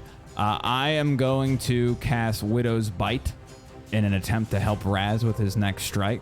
For a moment, I have this very uncomfortable look on my face as if I'm about to cough up a loogie, and I'm like... and I try to spit a large gob at Razros's halberd. Okay. Go ahead Still and roll negative for it. 10 will shift. say- Yeah. You do. I I'm sorry. don't have my halberd right now. Yeah. Oh. Then I'm gonna try and nail you right in the hand with this Okay, gross. Just go with it. It's gonna be great. It's gonna be great. We've done this before. It's Yeah, we've done this before. Yeah. Uh-huh. Yeah. Minus 10. 48. Oh, Failure. no. What happens? I feel like sometimes in these very intense moments, just slightly comedic things happen. I will tell you what would have happened if it would have worked. Widow's Bite is meant to grow a barb or make any weapon surrounded with little spider-like barbs. But instead of hitting Razroth's halberd, and it's clearly miscalculated in my aim, I hit him on the back of the head, and a small spike grows from the back of Razroth's head that is slightly poisonous. So, and I'm like, sorry, Raz, miscalculated. It's okay. It's okay. Who's next? Is it me? No. Yep. Continue. That would be me. Oh, I So- would like to, sorry to interrupt you, I would like you to give you the option to be reactionary class as well. If Okay. you would like it. You don't have to, but basically, Yeah, that could be fun. I feel like you're built that way, so you could essentially just react and interrupt me once per round. Okay. All right. You do this one With- as per normal, obviously, but yeah, with this one, you remember the moonflower that I got? Well, moonflowers are poisonous. They cause hallucinations, agitation, confusion, blurred vision, seizures, things like that. So I am going to go ahead and take the essence of that, essentially, the toxins from it, and I'm going to launch that for the lizards that are near Razroth and see if maybe it'll take within their system to possibly paralyze them, slow them, do something in order to kind of help him out. Yes. What were you going to roll for this? You're dying? Yeah, I was Okay. gonna roll. My dying spell Yes. that I have. You may have a plus Okay. 10 shift, and I will tell you, I'll give you something special if it succeeds. Okay, and do I still have the 3 from before, Yes, or is you that gonna be absolutely physical? do. You absolutely Okay, do. so 13 shift. Yeah, see if it does it in the sheet. If it does 13. If it doesn't, then we might just have to add it. Oh, it does! Perfect! Okay, partial success. So, again, just reminding the audience that when I see partials, that doesn't necessarily mean that they don't succeed. We just want to get creative with what happens. So I think this had the potential to paralyze these creatures, but instead it's going to slow them. So you do this perfectly, Estrella, and you use the wind to bring this poison directly from this flower into these lizards. So what happens? How do you feel when you're doing this? What do we see? Well, I think this is definitely something new for me. I mostly rely on my physical capabilities because I've struggled with kind of keeping everything under control, which is why I channel through my blades normally. So I'm going to go ahead and take the petals and I'm going to toss them up into the air, and I'll be channeling into my blades, and I'll send forth this gust of wind, and it turns into like this purple miasma that kind of just flows all around these creatures until they absorb it within themselves by breathing it in. Perfect. Okay. So normally when we do partial, we do half. So why don't we do this? I'll have you roll half to see how many of these you slow. No, let's just do half of them. Let's just do half of them. You slow half of them. So pick which ones you've slowed. So am I applying these to only the ones near Razroth or to both parties? What were you attempting to do? I was originally attempting to go just for the ones for Razroth. And yes, then it's Okay. Then we'll give you 2 instead of 3. Okay. Rounding up because I'm Round up. in a good mood today. Perfect. Okay. Then it would be because there are 3 there's 3 there, but one of them's dead, right? Yeah, So one there's of only them. 2 on Oh, him. right. So you only slow 1. Okay. Perfect. Which one? Left or right? I would say probably the one that looks like it's the healthiest, or one that I have seen hasn't gotten hit as much. Okay, this pink one now is slowed, and I have to do something to this because I keep forgetting it's dead. Can I flip it over? How did you flip that icon? You click on the icon, then hit the blue like square, and then just move it.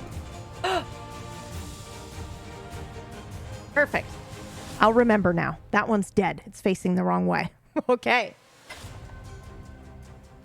Now it's my turn. Correct? Yes. Okay. So we're actually going to have the lizard that you slowed is going to miss its turn. And it does not get to go until next time because of that slow. And I love that. Great.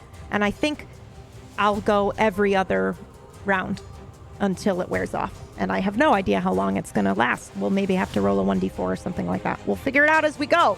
Okay, so Raz, I need you to roll dodge, please, for the one lizard that's standing there. Success. 25, what happens? I think at this point, like I said, my right hand is pretty much useless. So I've kind of, with whatever strength I have left, kind of held onto my just a neck of my armor, so it's not just swinging about aimlessly. And I kind of raise my left fist as if I'm about to, I guess, box this lizard. And I think it's very much a very agile, like duck and weave as it dives at me. I duck under it and step to the side. So it skids past me and misses. Perfect.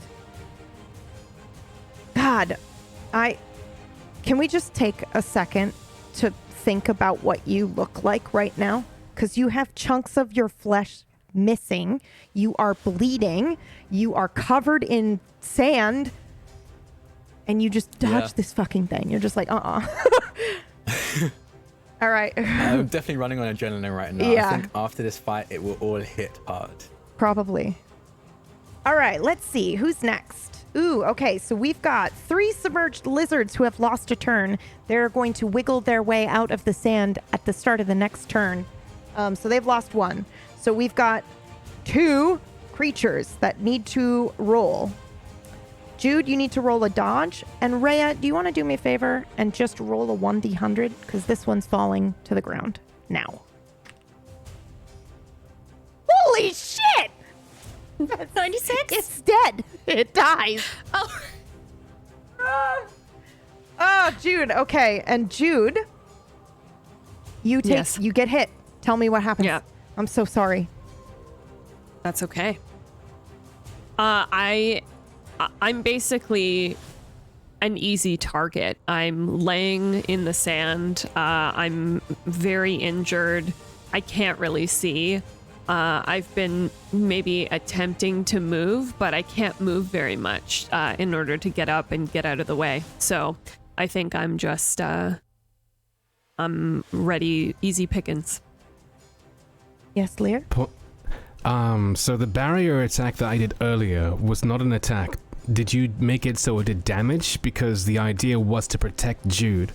If I had used it as a reaction instead, would this that's now happening have happened? If you catch my drift. I do. I think we gave you a shift last time, though, right, Jude? I think so, yeah. If we didn't, I got a So- 10 shift on my Yeah. last one. she did get a shift to protect herself, is what you did. Okay, So it gave her less damage that she took last round. right. Are you saying you did it this round? Yes, the Okay. barrier was to protect her.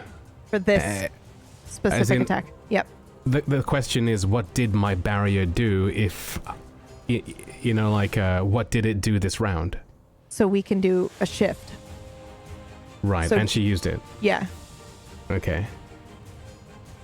Actually, it would put you under partial instead of a failure, Jude, if you use it. Did you roll with a shift just now or no? No, I rolled my quicksand with a shift, I believe. Oh, yeah. No. So you would roll with a shift this Oh. round is what he's saying. Right. Perfect. Good catch. Got it. Yeah. Then no, So I then did that's not now do a that. partial. So they will not do as Okay. much damage to you. They do half. Okay. Great. We just spared you half damage. Good Thank you. catch. All right. Because otherwise I'll just always react instead. Yeah. I mean, it's essentially the same thing. You were proactively reacting, but yeah. Right. Okay. I think that's it, right? Yes, because this one dies. And the rest, you guys cleverly stopped from having a turn this round. Shit. All right. Your turn. Yeah, it's my turn, and I currently have no halberd, so I'm just going to start fist fighting this lizard in front of me. I think I'm gonna go for this one up top as I move Okay. towards it. Yep. And I'm gonna roll hand to hand. I'm a bit sluggish at this point. I've lost a lot of blood and a lot of flesh. Okay, so have a minus 10 shift. Ooh, this is very unlikely to succeed then. Oh, success.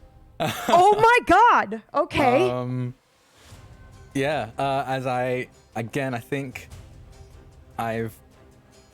I think Titus probably would notice this most because, like I said, my right hand is gone, so I'm using only my left. That I admitted haven't worked on much, but I dip to the side and I think I go for just a haymaker, go for the jaw, just trying my best. I don't think I can, but my best to dislocate it because these jaws have been doing the most damage to me. Yeah. I Okay, go for perfect. a left hook across the lizard's face. Now remember, in combat, you want to roll underneath your skill, but as close to your skill as possible because it does more damage. Yeah. So you've done 8 damage here, but still, it's good. You Yeah. punch it with your fist and knock a couple teeth out. Yeah, that'll be the End of my turn. All right, who's next? That would be my turn.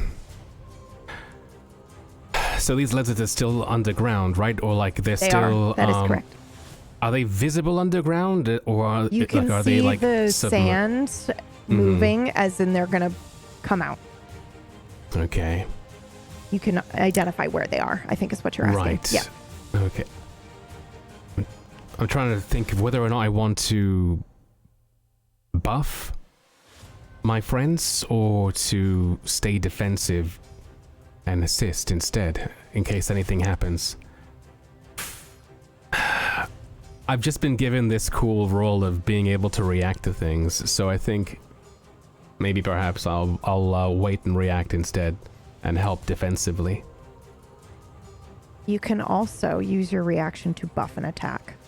So like, for example, you basically get to just interrupt the narrative and go, okay, here's my turn now. So Okay. if Vega is doing an attack and you don't think anybody's going to take damage, you could go, okay, I'm interrupting now and I'm giving her a buff.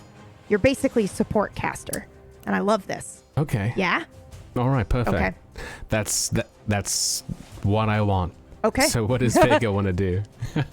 Vega, you're up.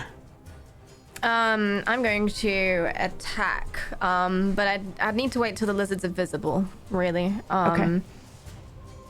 So I will hold my attack until they come out. All right. And what do you want to do when they come out? Okay, so once again, the sword floating in front of me, but this time my feet are no longer touching the ground and I'm also floating. 4 different swords will appear around me in a sort of like a halo around my entire body, and using the momentum that I stole from the lizards in their last turn, I'd like to propel myself forward whilst doing a somersault, essentially like a spinning, whirling pile of swords. Yeah. Oh whirling my dervish. God. Okay. And I'd ideally like to go through all 3 of them and try and slice them all up. Then Okay. I would like to harness the power of the sun to heat metal and make those swords burn as bright as the sun, or at least, molten swords to help to I make the weapon attack fiery. fucking love this. Go ahead and roll, Lear, because she Okay. already rolled the momentum roll and it was a partial success. So if you succeed here, I think we just make it a success. We I just rolled let a her do it. fail. Right. So I rolled a fail to help. How do we narratively make this make sense, Lear? Have you always trained to be reactionary, or are you adjusting now for the first time on the I've fly? always trained to be reactionary. Okay. That's my role. Within this group, that's what I do. I am, like a... combat support. Like I've trained in healing, I've trained in being able to assist in this sort of way. I think that in this situation here, I mean, how bad is this failure? Because I don't want to hinder her attack So you won't. by trying to help. Yeah, Okay. I think if you're playing a support role like this, I don't think it makes sense unless it's like a critical failure for you to Right. take her thing away. So basically what you've done, and I think this is fair, correct me if I'm wrong, but you roll. If you fail, nothing happens. Her attack is, she does her normal roll. How about Okay. If you had succeeded, you would have taken her attack and made it a success. So I would like to describe what happens Yes. then in that case. Yes, Vega. you Vega were has gonna been say away something for... though. Oh, sorry. Go on, Vega. Oh, I had an idea that please. we've done this before, but you are used to using my physical sword, and you Exactly. manipulate my Yes. physical sword, but I'm using Exactly. spectral swords. Yeah. Yes, so we're on the exact same wavelength. So using these spectral swords, the sword in front of you as a focus, the actual blade starts to heat up and you can see like the heat waves around it, but you're not using that to attack, everything else is. And so you go there and you glow and you have this cool combat effect, but I'm not, helping you with your damage in this moment. Okay. I love that. I love that too. That's fucking awesome. Okay, so who's next? I think that would be me. All right. Okay, so I'm really not looking hot. No, I you think. really aren't, actually. I'm really Yeah. not.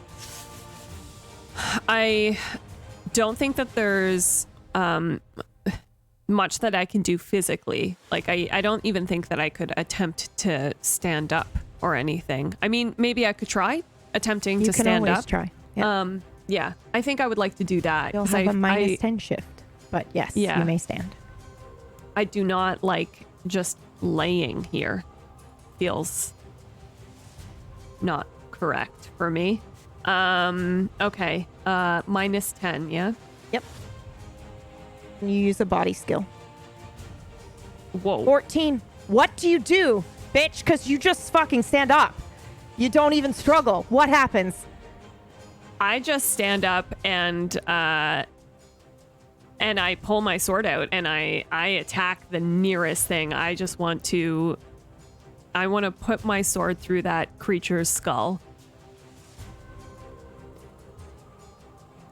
Yeah, I don't think any of the lizards are out yet. They're still under the ground, right? There's one on top of her, right? Okay. Oh, I was going to the say other maybe she three, just yeah. plunges it in the Yeah. ground and gets it. Yeah. I actually think I would actually like, yes, go on. if possible. How far are they under the ground? They're slowly like crawling out. Yeah, they're right? crawling their way out because these are actual sand lizards. Otherwise, they would have just suffocated and died. Right. I would like to. I'm gonna stab the first one in the head, but I want to put my blade down and hopefully catch another lizard underneath the sand.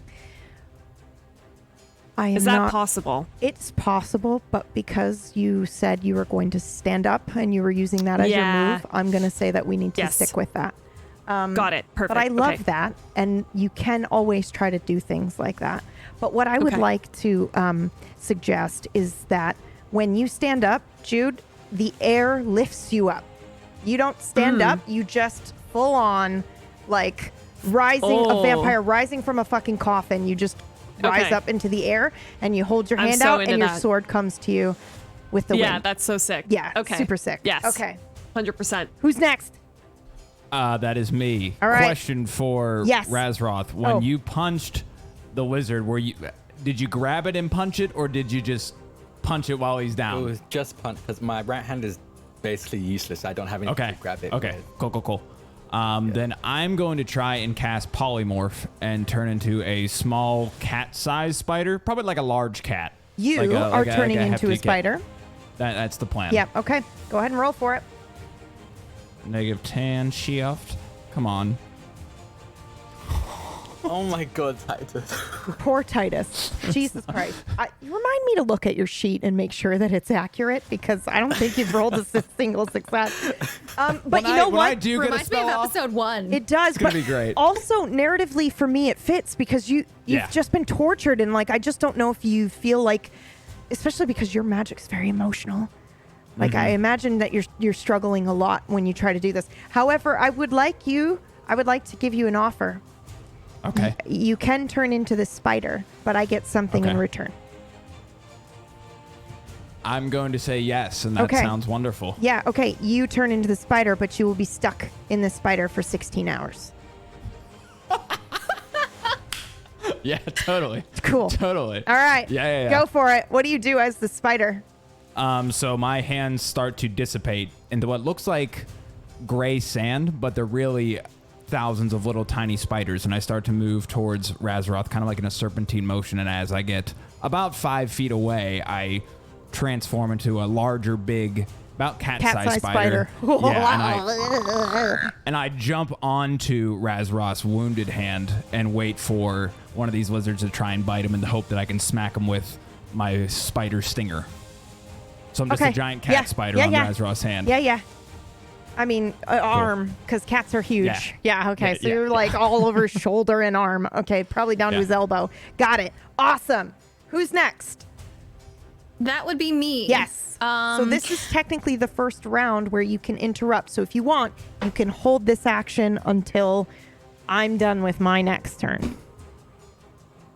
It's up to you.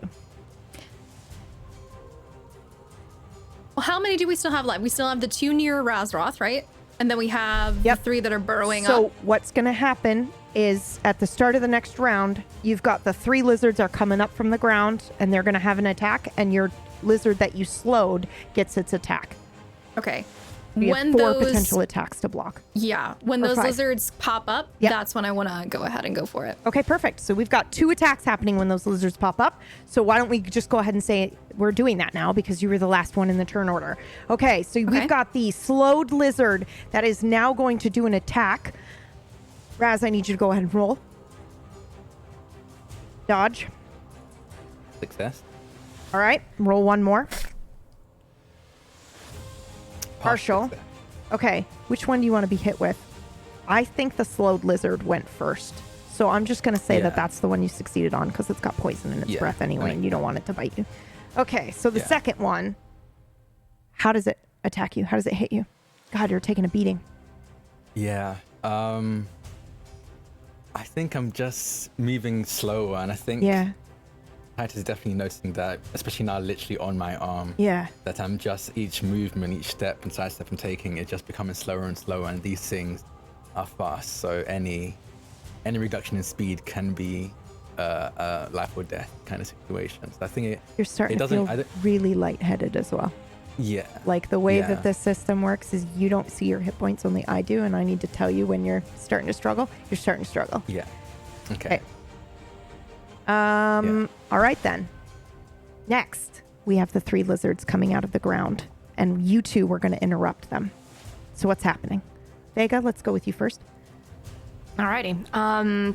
Yeah, these spectral swords appear all around me, and I do a move that you'll have seen me use before. I sort of turn around and backflip over all of them, and the swords will rotate around me quickly as I use the momentum of their previous move against them. Yes. So this, I'm going to use illusion because I am stubborn and I'm you determined. actually don't need to roll for this because you...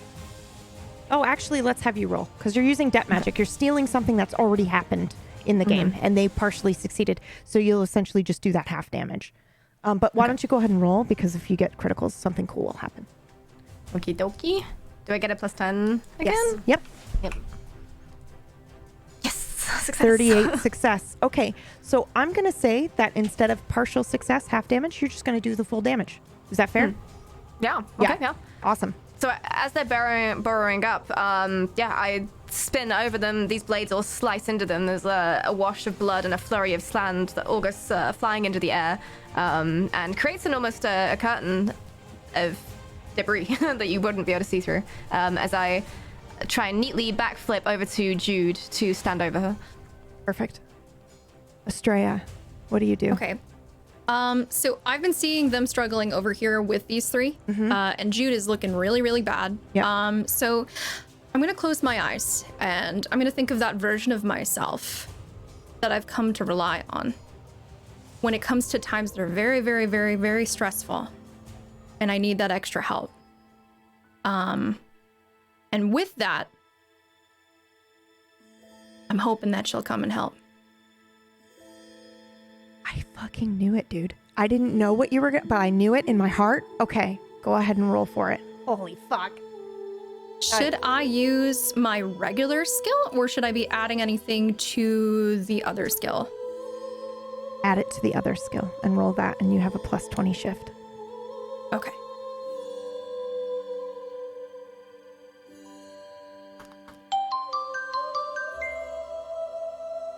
That's a partial?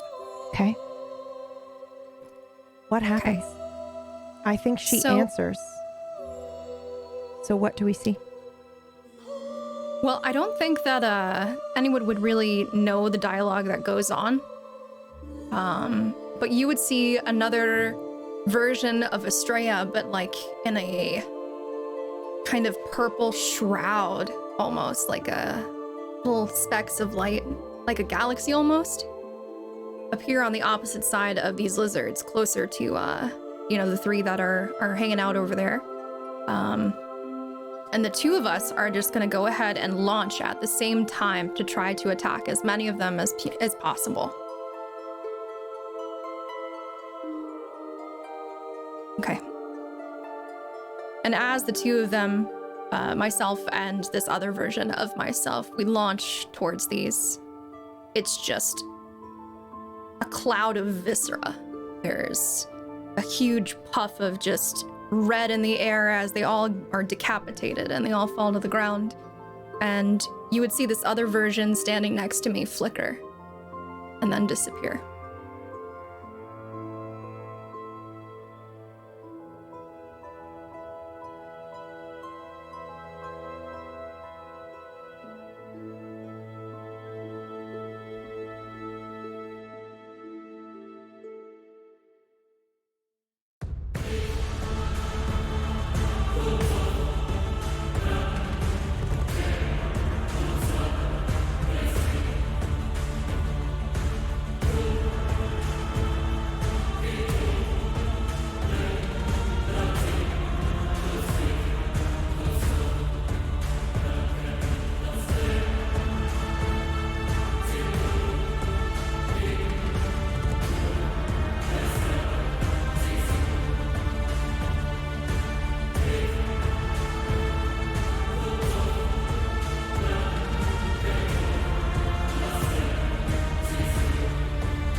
Hello! Welcome, welcome, welcome. What is this, episode 16? Really? I think Wow, it is. we're that far along? Is this What? triggering you out, Johnny? This is going to trigger Johnny out. Hold on. I'm so sorry. It's going to trigger them both out. There. This is better. Okay. Is this the same song? Dude, I'm so sorry. There you go. Let's just hit each other with emotions. Listen, the episode's over and my GM brain is just gone now. All right, who wants to start the shout out? Take it away from me, please, before I ruin everything. I'll take it. Hi, Thank you. I'm Drake or Draconics. You can find me on Twitter at Draconics, just DRAKONIQUES. I played Razros, which I'm realizing often ends up with one functional hand, like or one functional arm. I think it's just saying now. I don't know. He wears it well. You can find me on a bunch of different TTRPGs shows. So just follow me on Twitter to find out what I'm doing at any given moment, really. But yeah, no, it was a ton of fun getting into combat today and just getting creative with it. I would love just to see any of these moves animated. That would just be I know. ridiculous. I think someone mentioned it in chat. Like it would be. This is straight out of a movie or like an anime or something. Yeah, it's So creative today. yeah. You guys do a great job as well. I've been waiting the whole fucking campaign for this, y'all. Just like I'm sitting on how magic works and just waiting, and now we get to see you explore it and how you're going to use it and how you're going to break things, and that's just makes me so happy. So, well done. But yeah, I'll throw it over to Leah. Not Leah. Leah. Oh, okay. Leah. All right. I pass over to the wonderful person who played Vega. Take it away. Yay! Wait, who? Hello, I play Vega. I've been making a really long list of all the like interesting things I can do with magic. Honestly, the hardest thing is scaling it down because I'm like, here are like 5 ideas that will just wipe everything out. And it's like scaling it down to make it being fun. like, yeah, do it. Yeah. I'm like, okay. Yeah. Yeah. I don't know how to power scale Well, myself. it's like with, you don't have voiceover, to. you're supposed to Yeah. go in and go all out, and then we can tone it down if Yeah. need be. Yeah, if if you're trying this crazy thing and you fail the roll, then I just say it does like a third of the damage, you know? It doesn't kill Yeah. everybody, but you still do damage to everybody, you know?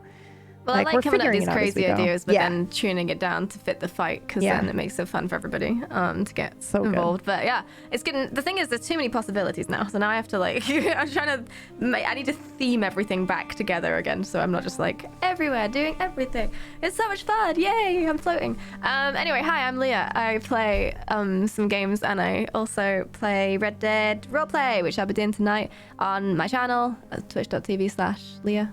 And yeah, this was such a fun episode. It was really fun. Thank you. Muggles. Oh, jeez. Hi. Dude, today's episode was so fun. It's cool because I definitely feel like when I'm in like the Jude mindset, it's actually really hard for me to think of like what to do magically, and it feels I very love that. Jude. Yeah. Like I She look struggles. around, I spend so much time sort of like looking at what other people were doing and just like being in the mindset of trying to analyze what they were doing, but not understanding exactly what was going on. So that was really cool. And then like, especially near the end, I feel like she had a couple of moments where she was like, I think I'm getting what I can contribute. You know, Yeah. I feel like I'm starting to understand, where I can maybe, you know, participate. Anyway, yeah, today was super, super fun. And it was like really cool just seeing all of the ideas and everyone's mind churning and then just like trying to like play off of it and then being like, wait, oh, if they can do that, then maybe I could do this. And then it just like, it was so cool. And yeah, I'm Murgles. You can find me on my stream at twitch.tv/Murgles. Also, tomorrow, a bunch of us are going to be competing in a tournament over on Brad's channel, and it is the War of the Losers. That's right. We are War of the Losering, and it's going to be Total so War Warhammer, fun. for those of you who don't know. Warhammer. Yep. Yes. Yeah. Warhammer. And it's going to be super, super duper fun. And yeah, come watch us all lose. 11 a.m. Eastern. Thank you. Yeah. Meyer. Hi, I am the Maya who plays Lear, not the Lear who plays Vega, or the Vega who plays Estrella. And yeah, today was pretty cool. A lot of fun. I can't get over how our names are like just everywhere at once. It kind of reminds me of the battle as well. I mean, like, there were so many instances where, like, we all kind of had the same kind of like a brainwave at the same time, and I think that it helped us, at least with our three, like, kind of like fine-tune and hone a bunch of our moves as well. But yeah, like, today was really cool. I love what Kingmakers allows us to do when it comes to being like a narratively driven, from everything from the storyline and interacting with ourselves and the NPCs, but also in battle as well, and kind of calling the shots. And then it's the dice to then decide, like, whether or not something is going to actually be, as crazy as perhaps maybe you envisioned it. And also sometimes, like, if you had something in mind and you get like a critical, then you're like, okay, how can I scale this up as fast as I can, like in real time? It's really cool. I'm also in love with the idea of this reactive class. Me too. I can't stop thinking about it. Yeah. And I'm definitely gonna have to start thinking about like how I can be more reactive with Lear, and also in terms of Lear's magic that's not depth magic per se. I think I had some fun today, like digging into learning and maybe perhaps deciding more solidly what I want him to be. And I think you saw from today's episode, it was light based, because like, it was holy magic before, like, holy magic, but I was like, what about just light? What about the sun? What about using the sun in different ways and like light in different ways? And so I'm gonna have some fun exploring that and kind of like honing that down to make like a very specific kind of feeling character. Did you choose light before everything? Yeah. When you were choosing your character? I find that so fascinating, because you've got the no rain clouds. So the two of you bring light in your own way. That's very cool. Right. Haunted. Yeah. And I also loved when you were like, oh, Lear, you can do the thing. And I'm like, I mean, I could do the thing. But I don't want to do the thing. But it's not how I want to describe the thing. Perfect. So I'm going to hope he doesn't die and do the thing later. Yeah, absolutely. I was just giving you an opportunity to take over and do it now. Yeah, it's so great. Yeah, nah. It's good. Oh, thank you, by the way, for just yes-anding the reactionary class, both of you, because that kind of came to life impromptu, and I'll refine it later. I'll go away and refine it and give you guys bonuses and stuff. But I think the idea of a reactionary class is so fucking cool, and I think we're going to do really neat stuff with it. So. Right. Yeah. And I look forward to doing more things with the thing. Until then, though, Johnny? Hello there. I am hyperventilating Harry, aka Breathwork Billy, aka Johnny Blams. You can find me on my channel every Sunday, Tuesday, Wednesday, pretending to be a fake cowboy. There's three big things that really stuck out to me today, and I think one of them, like, at least for me in tabletop, I think that combat is always the snoozeville pick, and today was the exact opposite of that. Like, I can see the gears in everyone's mind turning, and like just turning it into a really cool improv encounter. So I really enjoyed watching just everyone's mind at work. Like, we're all just racing, like, okay, what am I doing on my turn? Oh, I'm so excited. So that was cool to watch. And then the stark difference between the two groups of Vega, Weir, and Jude, and like they like get in the battle ready formation, and like it's just this epic moment. And then you have our side that's like the Lost Boys from Pan, and we're just like, what can we do that's crazy? Like Rasros punching a lizard, like I'm vomiting webs, Estrella's just like throwing air up. It's just like it's just like like just the stark difference in how we prepare for combat. I really enjoyed. And there was a third thing I was gonna say. How like we've never really seen these characters. This has been like the longest fight. This might even be I'm pretty sure this is the longest episode of Kingmakers thus 100%, far. Yeah, it is. And we've never really got to see like what their classes or how they fight are. And like I love that all this is just being created like right there in the moment. Like there's very vaguities to what our class is, but to see it in action is just like such a different thing. Yeah. But yeah, today was really fun. I had a blast. Thanks for having me. I'm going to toss it over to Faye. Hello, I'm Faye, or Phelan. You can find me on Twitch as Phelan, Twitter as Phelan. I played Estrella today. I do voiceover for video games and stuff like that. Play video games on Twitch and things like that. And man, today was so fun. Normally, I struggle so badly with coming up with like creative ways to approach combat, but just seeing everybody else and the way that they were approaching things, I was just like, man, I gotta step it up. What am I holding on to? Like, what do I have here? What can I do with this? So it was a really fun episode for all the players, and I really hope that it was a really fun one for everybody watching, because we had a blast. So we hope you had a blast too, because it was really neat. But yeah, with that, make sure you go ahead and follow Table Story. Go ahead and sub to Table Story as well. Keep awesome shows like this going. And I'm going to throw it on over to, wait, who's the last one? Who hasn't gone yet? I think it's just me, right? Oh, it's just PB? Am I the only one? I think I'm the only one. That's it. All right. Yeah. Well, Then over to PB with the weather. and exactly. It's hot and wonderful, and I'm dying. And I've already talked too much today, and my brain has shut off. It was next time I'll do less enemies. I was like, this should be enough, right? For an hour and a half. Whew. Okay, well, lesson learned. But it was fun. I'm really enjoying testing the system that I've built and tweaking it as we go. And I love the idea of the reactionary class. I can't stop thinking about it. And yeah, thanks for watching. Rate and review us on iTunes, please. And we'll see you next week. Oh, and go follow Brad, who's not here, but he's part of the cast. Okay, bye. Goodbye.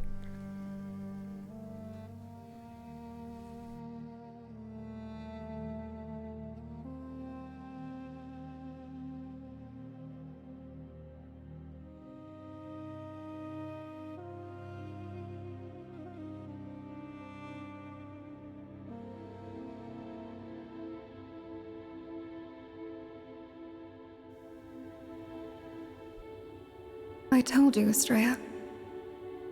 You can always rely on me.